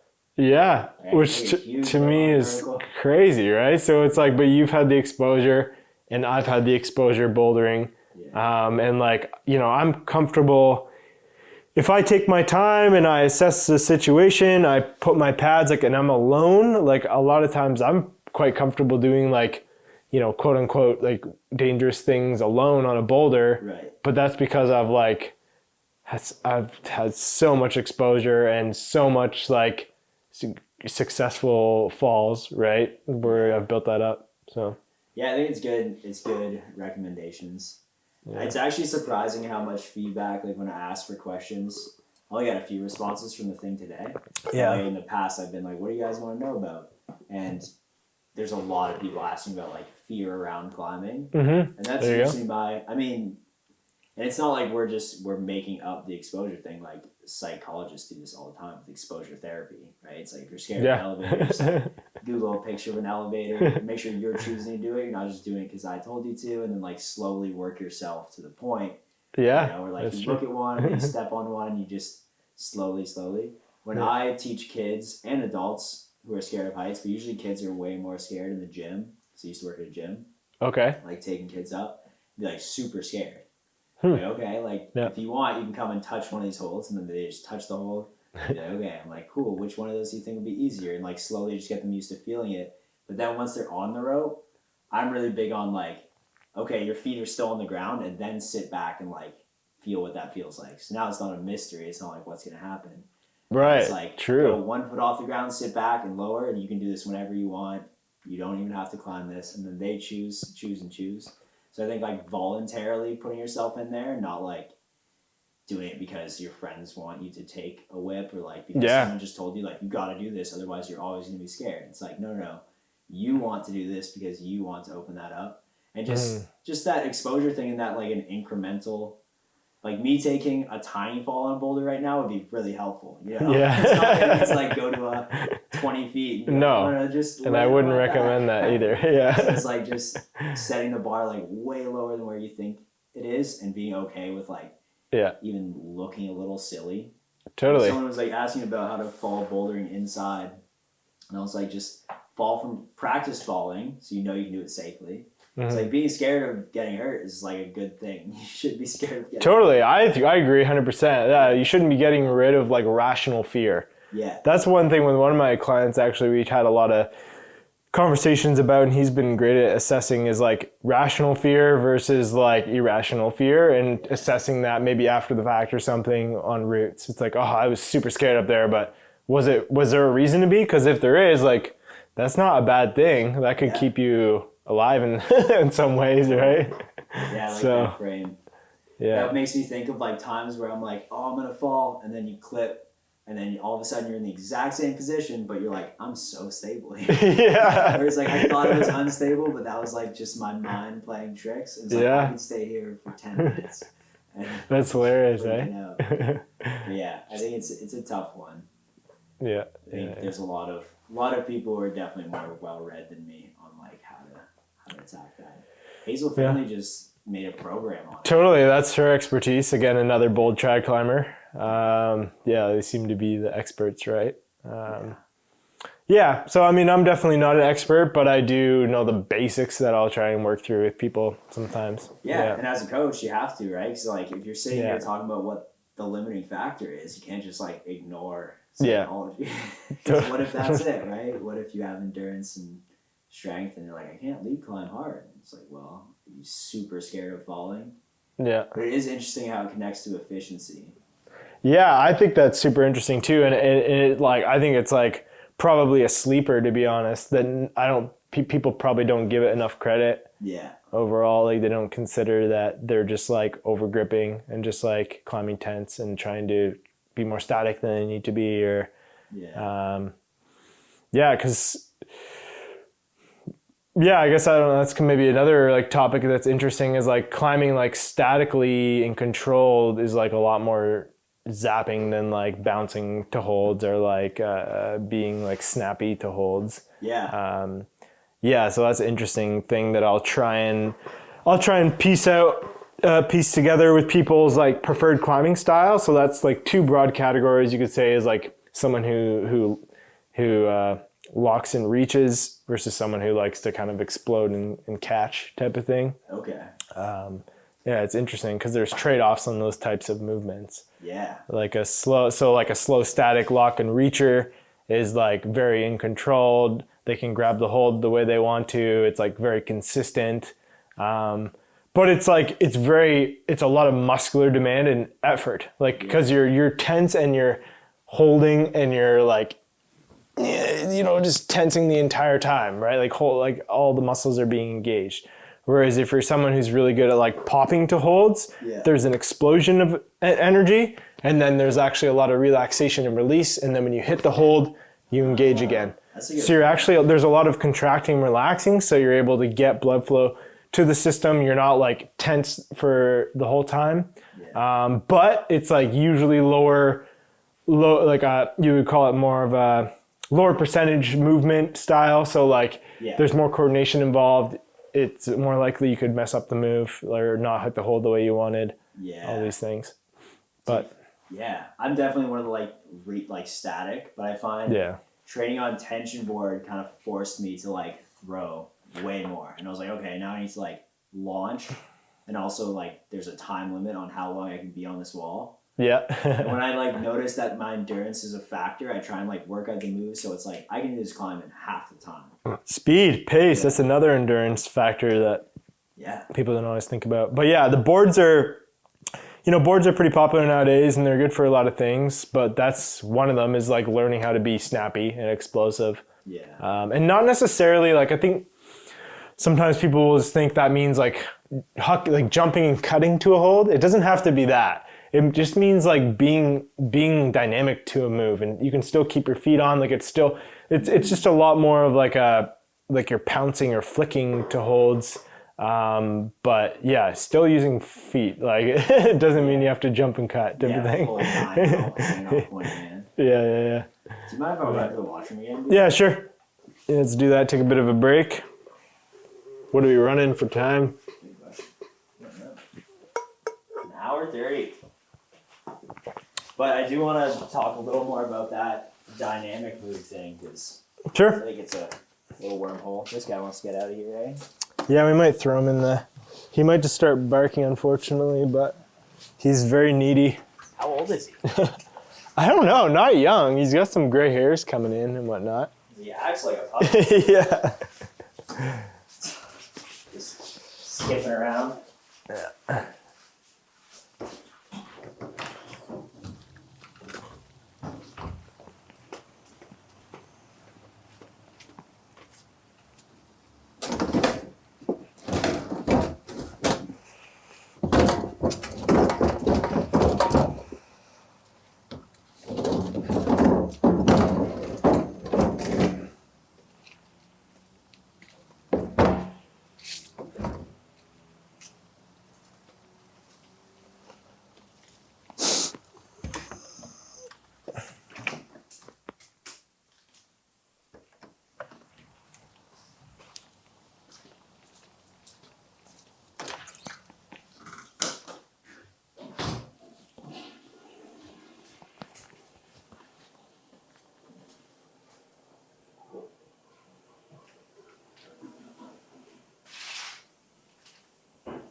Are your phones for battery. Yeah. I don't know. I gotta check them. I actually intentionally like kept it on airplane today. Okay. Just to see it charged up, but we'll see. Hey, if you want to wrap it up at any point, just let me know, man. No, my evening's free, so Nice. we're good. I'm having fun. I don't know about you. Yeah. No, I'm stoked. Yeah, I think just into that battery.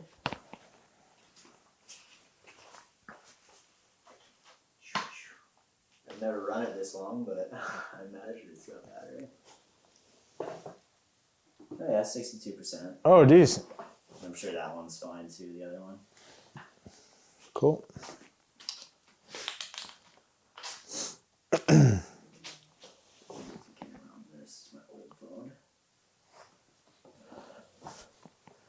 You got a new one for the Instagram purposes, or? Yeah. And Oh, like, really? I got a MacBook now, and just like getting videos off of an iPhone to a Mac is so much easier, man. Yeah, yeah. Insane. That's what I have too. So just airdrop it or whatever. Or? Yeah. And it's faster than like plugging in to USB. Alright, this is still going. Sure, it's fine. Sick.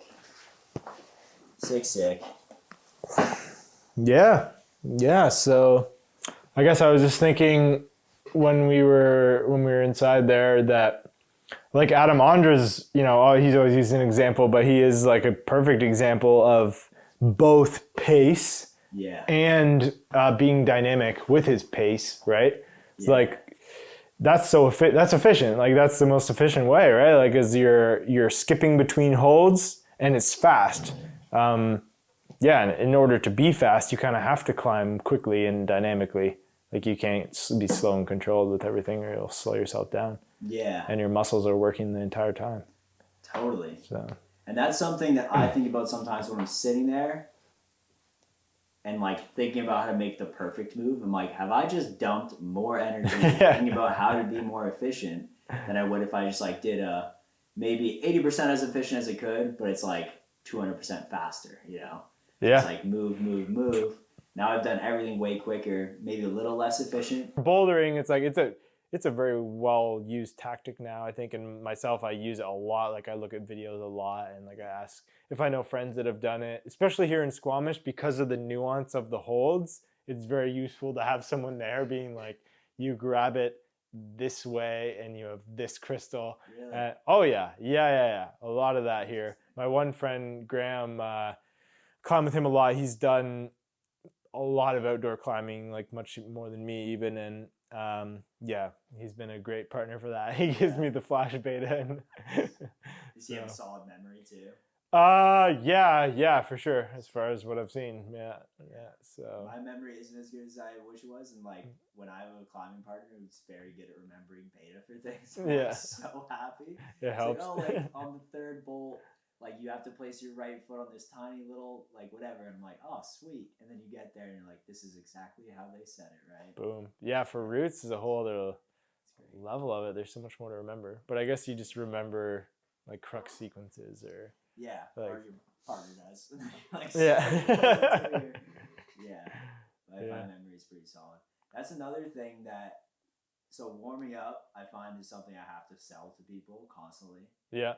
And you kind of touched on that, but the other thing is like route finding, and this goes a bit more into like the psychological stuff, so it's a bit less objective. But one translatable thing into coaching, and I was like gonna go into personal training for a bit and read some documents on it. And one thing that's even in that world is like they call it visualization rather than route finding. Sure. But it's like high level athletes of every sport do that. Yeah. But I think it gets a little more murky in climbing because you're not visualizing like an exact movement pattern because you have to visualize differently on each climb. Yeah. I find for myself, it's so helpful to maximize my like performance if I've thought about it.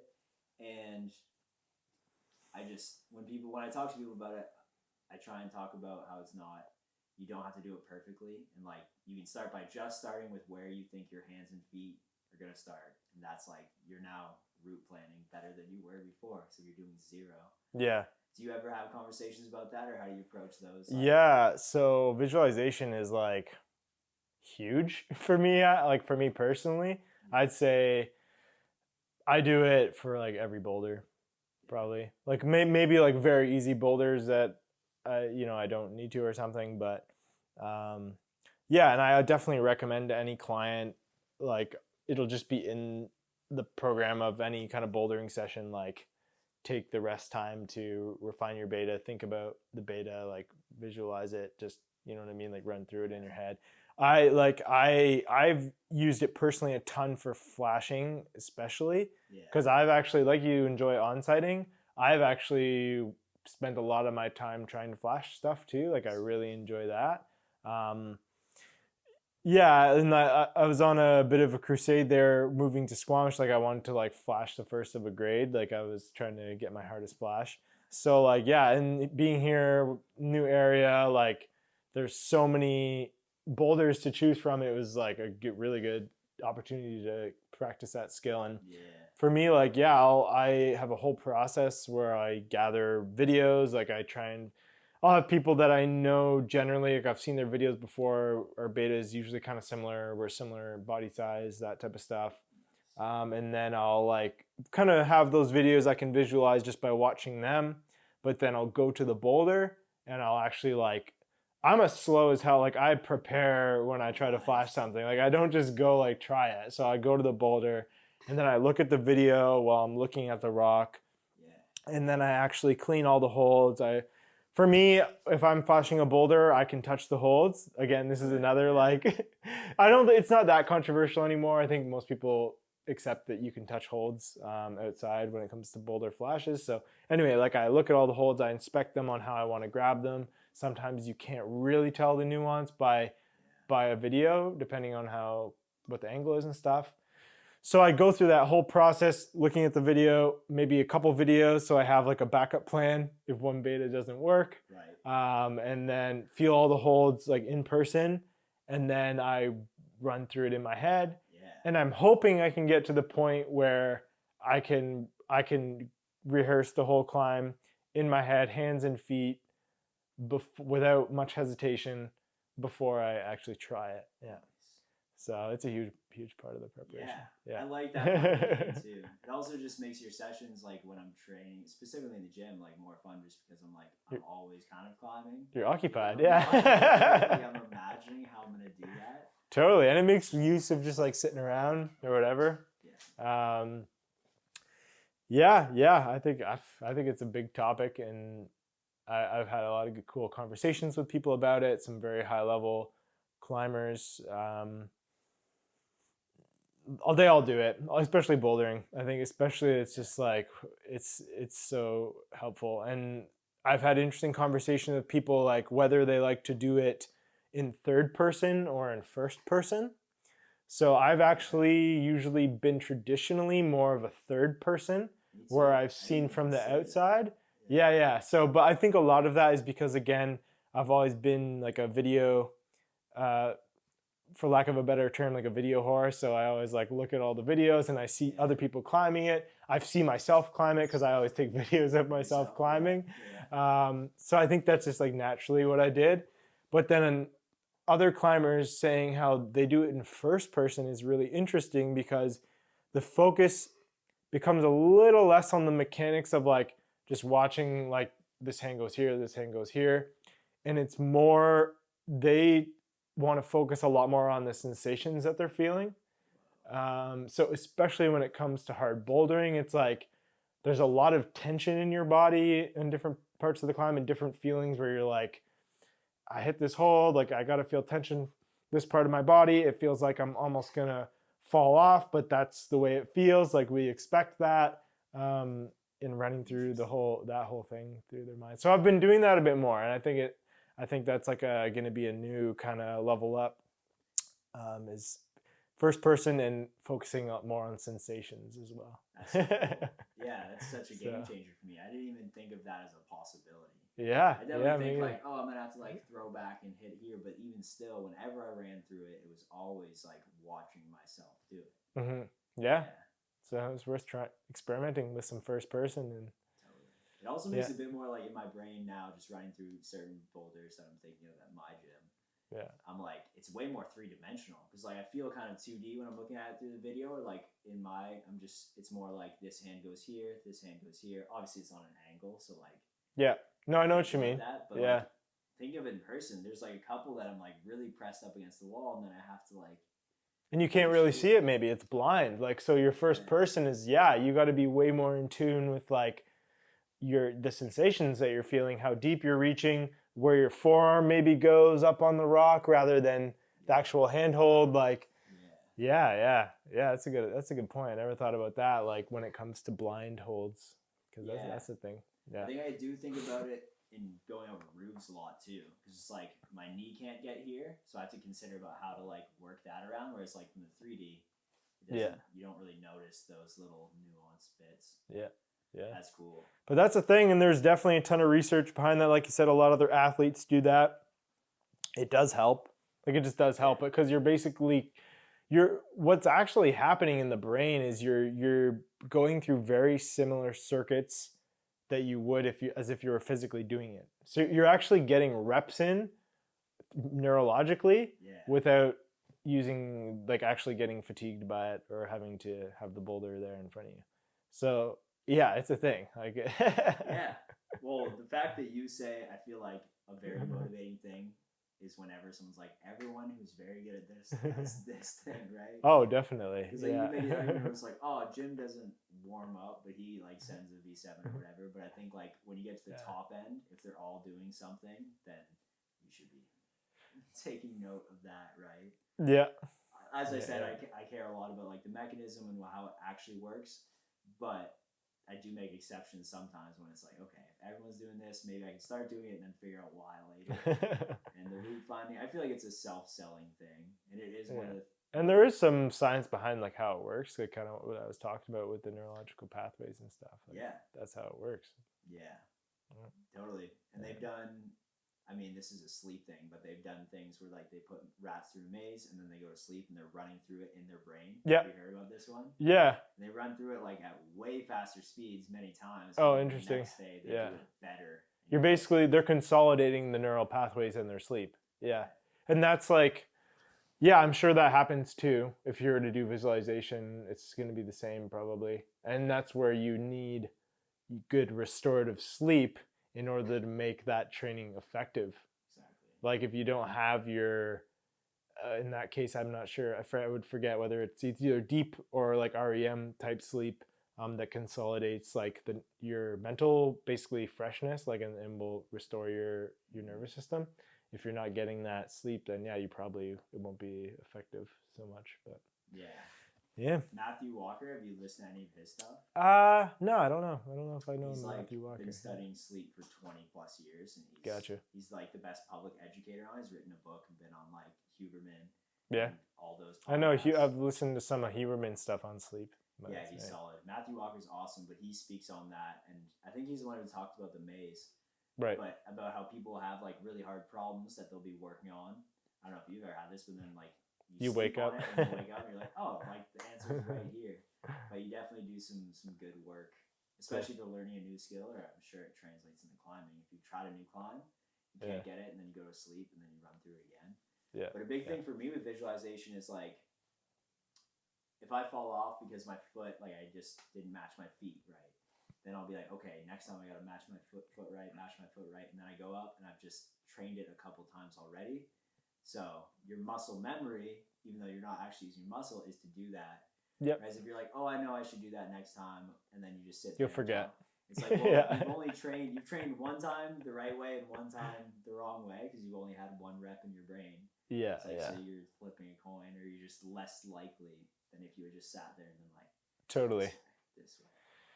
Yeah, I think that's definitely it. Like you want to be, so I guess that brings up the term, you want to get close, you want to be able to get into like a flow state, right? To like perform well.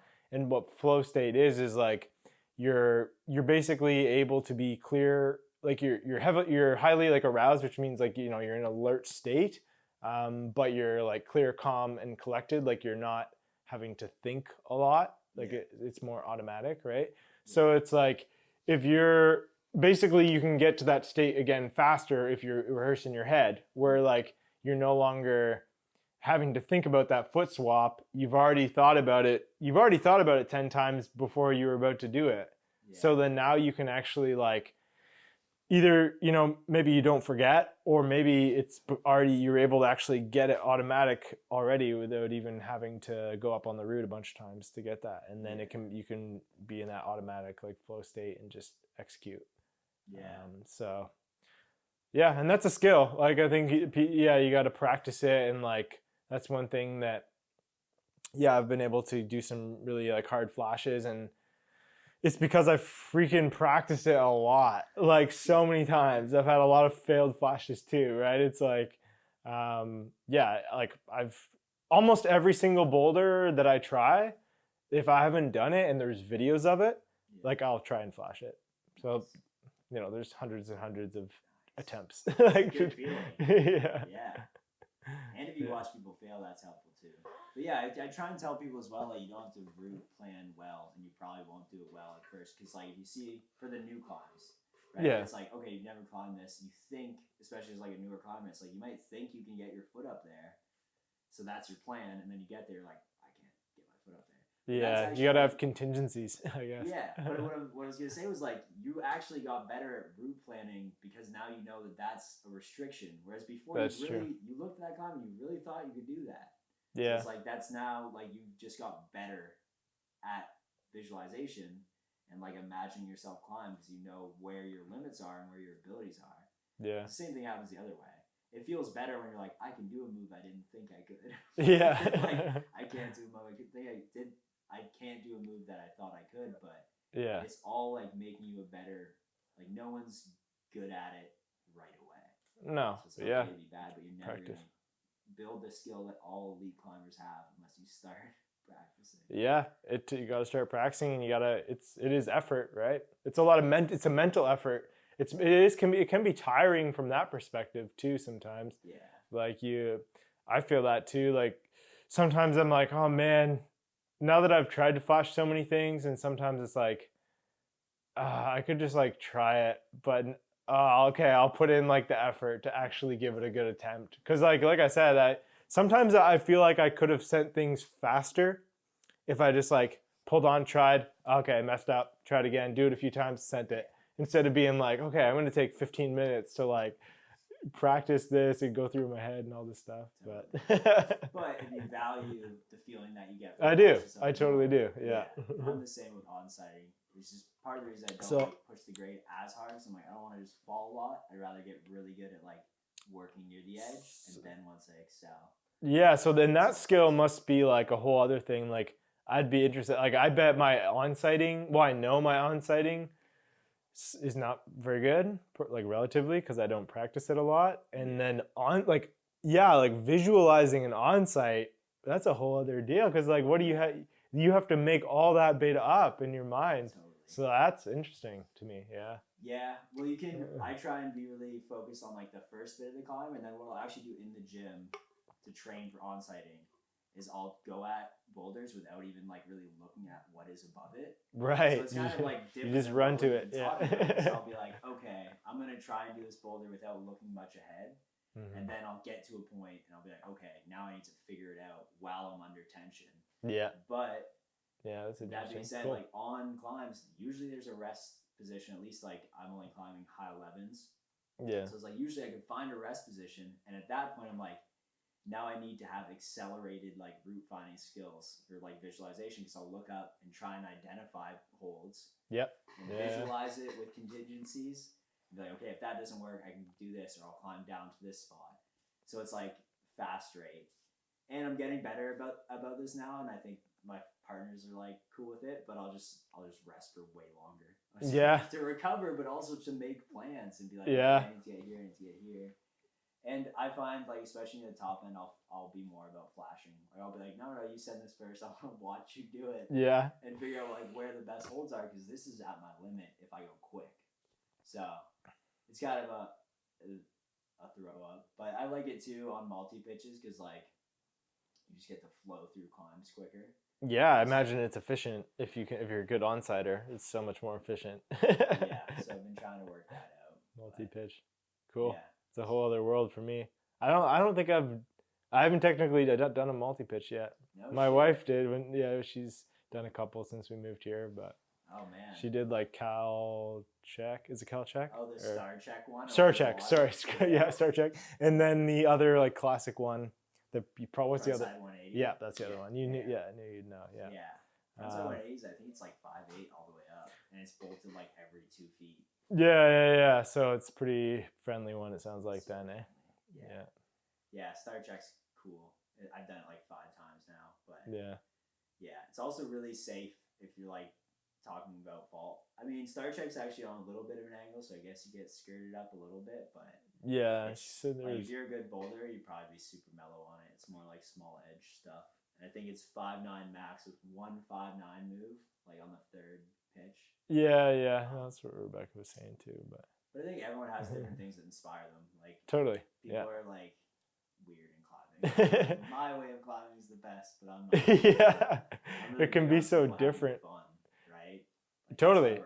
Yeah, you got to be motivated and having fun for sure. And that's something that I'll always think about with training too. And that's maybe something that people don't always get right is like they'll like force themselves to do a plan or an exercise because like they have to, but it's like there's almost always something we can find that like people are somewhat enjoy and like are motivated to do. Cause like, that's almost number one in all honesty. Like I was trying to want to make sure that like people will want to do the program and like want to actually, improve whatever it is we're doing. Cause that trumps everything is like enjoyment, I think. And especially for the longevity of the sport. And like, I mean, geez, we do this for fun. So we better like kind of enjoy it.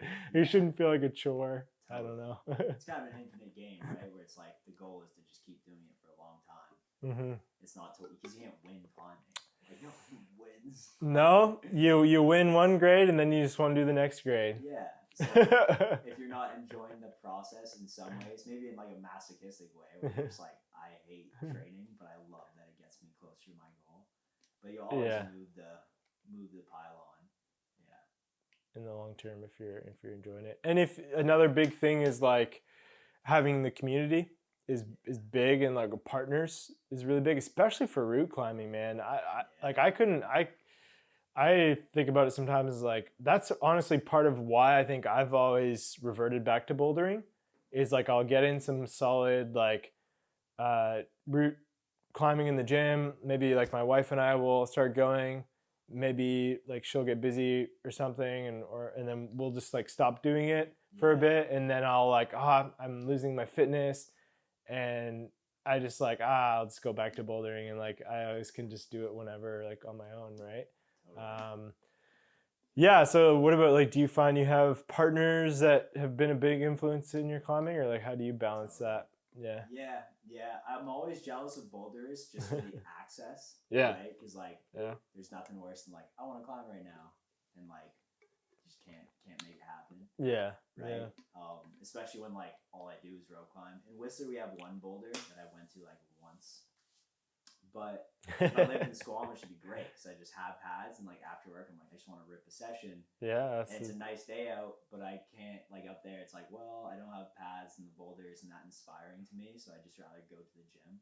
Yeah. But yeah, I've been pretty lucky. Like when I moved out here, I didn't have any partners. I didn't know anybody. Yeah. I just moved to Whistler to have this be a Ferrata job, and like first thing I did, there was like a conference thing, and one guy who worked at the gym was at a little booth at the gym. I'm like, hey man, I'm looking for partners. He's like, me too. So he just moved from Germany, so we there you go. a few times together, and he was super solid. I think he's still route setting over in Germany. Got really into like route setting, but yeah, I just met like a couple people who were stoked on it, and I think it's important to align on the values. So like I had a lot of people that weren't like pushing grades hard; they just liked vibing outside and climbing. It's just like a way to experience being outside. And that's kind of what I'm about too. And the grades come with time. I'm not really big on like pushing it super hard, although it feels like really, really good to get like the next next up. Yeah. But yeah, I've been lucky enough to find a few people, and then I also working in the guiding space. Like you just immediately have like 5 people around you. That's like, true. All right, you're competent enough to not kill me. So Yeah, do you want to climb sometime? And then you have a few numbers. So cool. Yeah, that's true. Being in the guiding industry, that makes Yeah. sense. You meet a lot of people. you don't even have to like do a high level guiding. Like the top rope certification isn't that hard to get, and then you just do it a few times, and then all of a sudden you have this like little community. But yeah, I think it's a big. I think this winter will be weird for me because I'm moving to Mexico, and then I have no one there. But El Potrero Chico's like everyone just comes there to climb.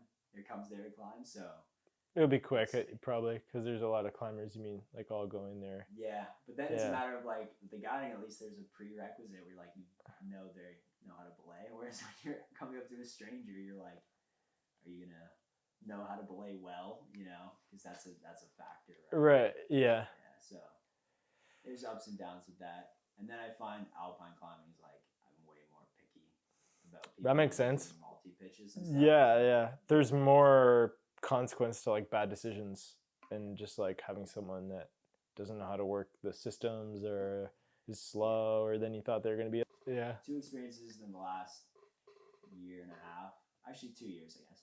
But like a few experiences where like I have almost had like fatal or like really serious injuries just because I was like, oh, you know what you're doing, and then stuff happened and like like fell a decent distance or got to a belay station. I'm like, oh no, what is this? So I think you can never be too careful, but I think calmness is usually what I look for now, and just like someone who's open, like just knows their ability, right? It's like, no, I know how to set display. And then someone who's willing to be like, okay, this is our first time climbing. Do you want to just show me how you clean an anchor before I send you up to clean an anchor? It's like, even if I'm okay on the ground, like I'd rather know that you know what you're doing. Just real quick, we'll just pretend that I'm the bolts. And then you walk me through what you're doing to make sure we're on the same page. Yeah. And I can do the same for you, but just like, yeah, people who just don't have an ego around their skills, and then we can come to terms with that. But it's tough, man. It's tough finding people that are solid. So, yeah, it'll be weird. It'll be weird, like looking for teams of 3 this winter and like watching people play. And like, oh, do you guys want to hang out? Yeah, you'll just be there creeping for a couple pitches. Like stare at use the green. Yeah, but I don't know. It's fun. I'm really stoked. I know at some point in my climbing career I'll get into bouldering, and I think it's just like it's a different game that I really enjoy bouldering in the gym. Yeah. Just because like I'm in control of everything, and like I get to go at my own pace, and then you still chat with people. Like, oh yeah, it's very social. It's very especially social. Here, I went bouldering twice. Actually, I think maybe just once in Squamish at the Grand Wall Boulders. So many people, everyone knows each other and just chatting. I'm like, this is like it's like an outdoor little gym. It's really rad. I like it a lot. Yeah, especially the Grand Wall. There's like very popular zones. If you're near Easy Chair or Superfly, there'd be a lot of people. What's it called? Titanic. Like the one with Titanic, and then that one with the 2 high balls at like V0 with anatomy lesson. I think it's. Oh yeah. It's summer. I think it's summer vacation. Maybe. I know what you're talking about. It's the Black Dyke Boulder. Yeah. Is what I think that was what it's called. But yeah, it's fun yeah, stuff. man, that's really good. Sweet, dude. But yeah, I like what you said about partners and having partners. Trying to have someone that matches like your vibe and your values. That kind of, when you said that resonated with me and made me realize like, yeah, I've made a couple friends like since moving here that I like to climb with a lot. And a part of it, like in all honesty, kind of perhaps unfortunately sometimes is like climbing level dependent too. Yeah. Because you like, especially, with bouldering, well, and route climbing, I imagine you want to kind of be on the same thing. Otherwise, it's a lot harder. But I think the value I realized too, like people that I've kind of went towards more, climbed with more, is because I kind of had similar values in terms of just, I guess like the kind of stuff they like to climb on, and what their sessions usually look like, and just I guess the type of people they are overall. But it's important. You have to hang out with those people for like. That's a lot of time. I That's worked true. at a gym, so you get lots of people who are like, "Oh, we should go out there climbing." Like, sweet, but like you got to realize like that means we're hanging out for like 9 hours. Yeah, Probably especially the driving down roots. together. Like there's lots of time we're not climbing, so it's not just about the climbing. It's also just the banter and also just how you approach that activity, right? So Yeah, I think that's an important factor. But yeah, the grades are definitely like, especially like when I'm on a project or like trying to hit a certain area that only has the grades that I want. Yeah, you got to be Cool. considerate of that, and that's why it's usually easier to have someone that's similar. But climbing is cool in that you can have like a 5'11" beside a 5'9". Yeah, So yeah, like, you can. It's great. Like You just got to plan it well, but yeah. And be okay with. I'm okay with days that are like way under my grade, just to hang out with a good friend. Yeah, that's true. My brothers climb, but they don't climb outside much, and like they don't really lead.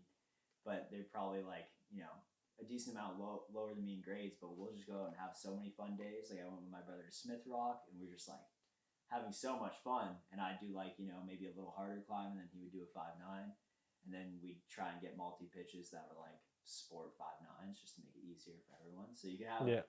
I took my mom up like a 5'5" pitch in Banff. There's like a 8-pitch 5'5". And did she climb at all? Or? Yeah, she goes to the gym. Oh, okay. We like leading up that we were gonna try and hit this objective, and she's a big hiker, so like we were gonna scramble down. Yeah. But yeah, just like taught her how to lead way quick and just led them all. So, and that's fun. That's like debatably more fun than like some days I've had pushing grades, right? So. Yeah, totally. It's like, you gotta have days where you're just doing it for enjoyment. Yeah. There's also a plus minus equals concept that I try and do on lots of things, which is similar to what you're kind of doing too, I bet, where it's like teaching someone something, so that would be the minus, like working with someone who's less skilled than you in whatever avenue, allows you to progress in whatever it is. So say it's like training for climbing, and then like training for climbing with people who are on your same level, or having conversations with people who are like similarly educated. Yeah. And then the plus would be like being taught. So it would be like you go into the conference and listening to like people who are more educated than you. Yeah. So I try and think of that as like a holistic way to develop in whatever skill I have. Yeah, that's a good point. All three of them. Yeah. And if you're missing one, you might not like, because teaching forces you to know a lot. Yeah, and articulate. It's like, teaching's really important, I think. Yeah. For learning. But then equals is like, that's the fun part where you're like, you're just vibing, like doing the thing. And then plus is like, you're just trying to speak. That's true. I guess that could work even for partners. Like that concept of like, if you're climbing with people, at a grade that's a little below you, like you can become a teacher if they ask for it. Not that you're spraying at them or anything, but you could help them out. And then, it's really important to have that even level. But then I've definitely noticed, maybe you, like being around people that can do more than you is also really important. So inspiring. Because it's inspiring, and you pick up maybe some tricks from them and whatever. And it's motivating for sure. That's a cool thing about being here in Squamish is like, I've surrounded myself by very good climbers, and then that almost immediately, like, that's going to up your level because you reorient like your concept of normal. Mm-hmm. So it's like, if I'm climbing with people all the time that are doing like, it's like so normal to just go and do like a V10. It's like very normal for me and like the people I climb with, right? Like we can do that all the time. But it's like back in, a couple of years ago at the Glen, it's like, that's like one of the hardest things people will do there, right? And like maybe it's changing there now as people are getting stronger and stronger, but like, and then you also have other crushers here. Like, I moved here around the same time as actually a friend, Ethan, who was from Ontario, and now every few months I see he's like doing another V14, something like that, right? Yeah. And then you have like another guy, Lucas, he's doing some V15s. It's just like which is like super cool because in a lot of other places in Canada, well, actually virtually anywhere else, like you're not really that close to people doing things that hard, from a bouldering perspective at least. So like, putting yourself like physically close to that brings up your level. It reorients what's a normal bouldering. Totally. Yeah, seeing someone, I mean, it's like the 4-minute mile thing, right? It's like no one went 4 minutes. And the second you did, like everyone's doing it. Yeah. But I definitely, especially if I see someone do a climb that I've been working on, I mean, that's like, even if they're doing the beta you thought, right? You're just like, if you see them do it, it changes possible. it for sure. Yeah, that's the same with me. Like I think even that's for me, it's like I do that with videos a lot. I feel like it's like, oh, if I could just see a video of this climb, like I'll just do it. Like, Yeah. but Even if it's the exact same way you're doing it. So yeah, I think probably. I mean, it's especially obviously if it's new beta, but it's helpful. But even just seeing the move happen. It's super inspiring. I think that's part of the reason I like the minus aspect too, because I think people can get so focused on like pushing their goals, they forget they're like part of a like constantly revolving thing where it's like new people are starting to climb, and like it's important that you like kind of help them first learn the systems, right? Where it's like, hey, this is how you belay, this is how you set up your pad. Yeah. So they have the ability to go and do it themselves, but like also someone was like kind enough to show you that you can be strong, so it's like at least you can or like just climb hard. Yeah, So that's a good cool point. to, like kind of just pass it along, and then you get overtaken sometimes. Like I have people that I climbed with that like one guy specifically I'm thinking of in Ontario. Like he came out here and I was climbing harder, and then I went back this fall. He was like definitely climbing harder than me. I'm like, oh dang, awesome. yeah. It's cool, but like it's pretty sweet. You It's hard to you always get a bit of an ego punch, but I think you get over it and you realize that's pretty sweet. Yeah. And then you analyze like what you've been doing. Like if you've just been training harder. Yeah, it makes sense. Like, that's how the game works, right? And life isn't all climbing. So if you're doing some other things and they're climbing more than you, then that's the way it goes. Yeah, they earned it, right? Yeah. No, that's true. I guess that's one thing maybe I've not always done super. I mean, I give back a ton in my business and like coaching, trying to mentor people, but sometimes at the crag, I guess if there's just like a lot of people, it's hard you can't just like be friendly and help everybody. Yeah. But like, you always, I think I don't know, just you saying that's a good reminder to be like, try and be a good steward of the sport. Like whenever you're out, and if it makes sense, it's like, be kind, try and show people some beta, give them some helpful tips if they want any. And it's a good message to go on, I think. That being said, like you do it in different ways too. Just thinking of what you've said, like if you're filming videos and posting it, it's like you gotta think of yourself when you're like watching a video, you're like, oh sweet. Or you're telling someone something about like warming up, or like whenever you teach someone something about training, like that doesn't just end with them. Like that's not the only person. They're probably telling all their friends. Especially with the scarcity of like good information on training for climbing. Like there's lots of, I think of it kind of like the bro science in the gym, where it's like all about building just big muscles, and then there's the actual science, which is a little different. Yeah. Whereas like if they get quality information and then they spread that, then like you're impacting the climbing world in a way you probably don't even realize.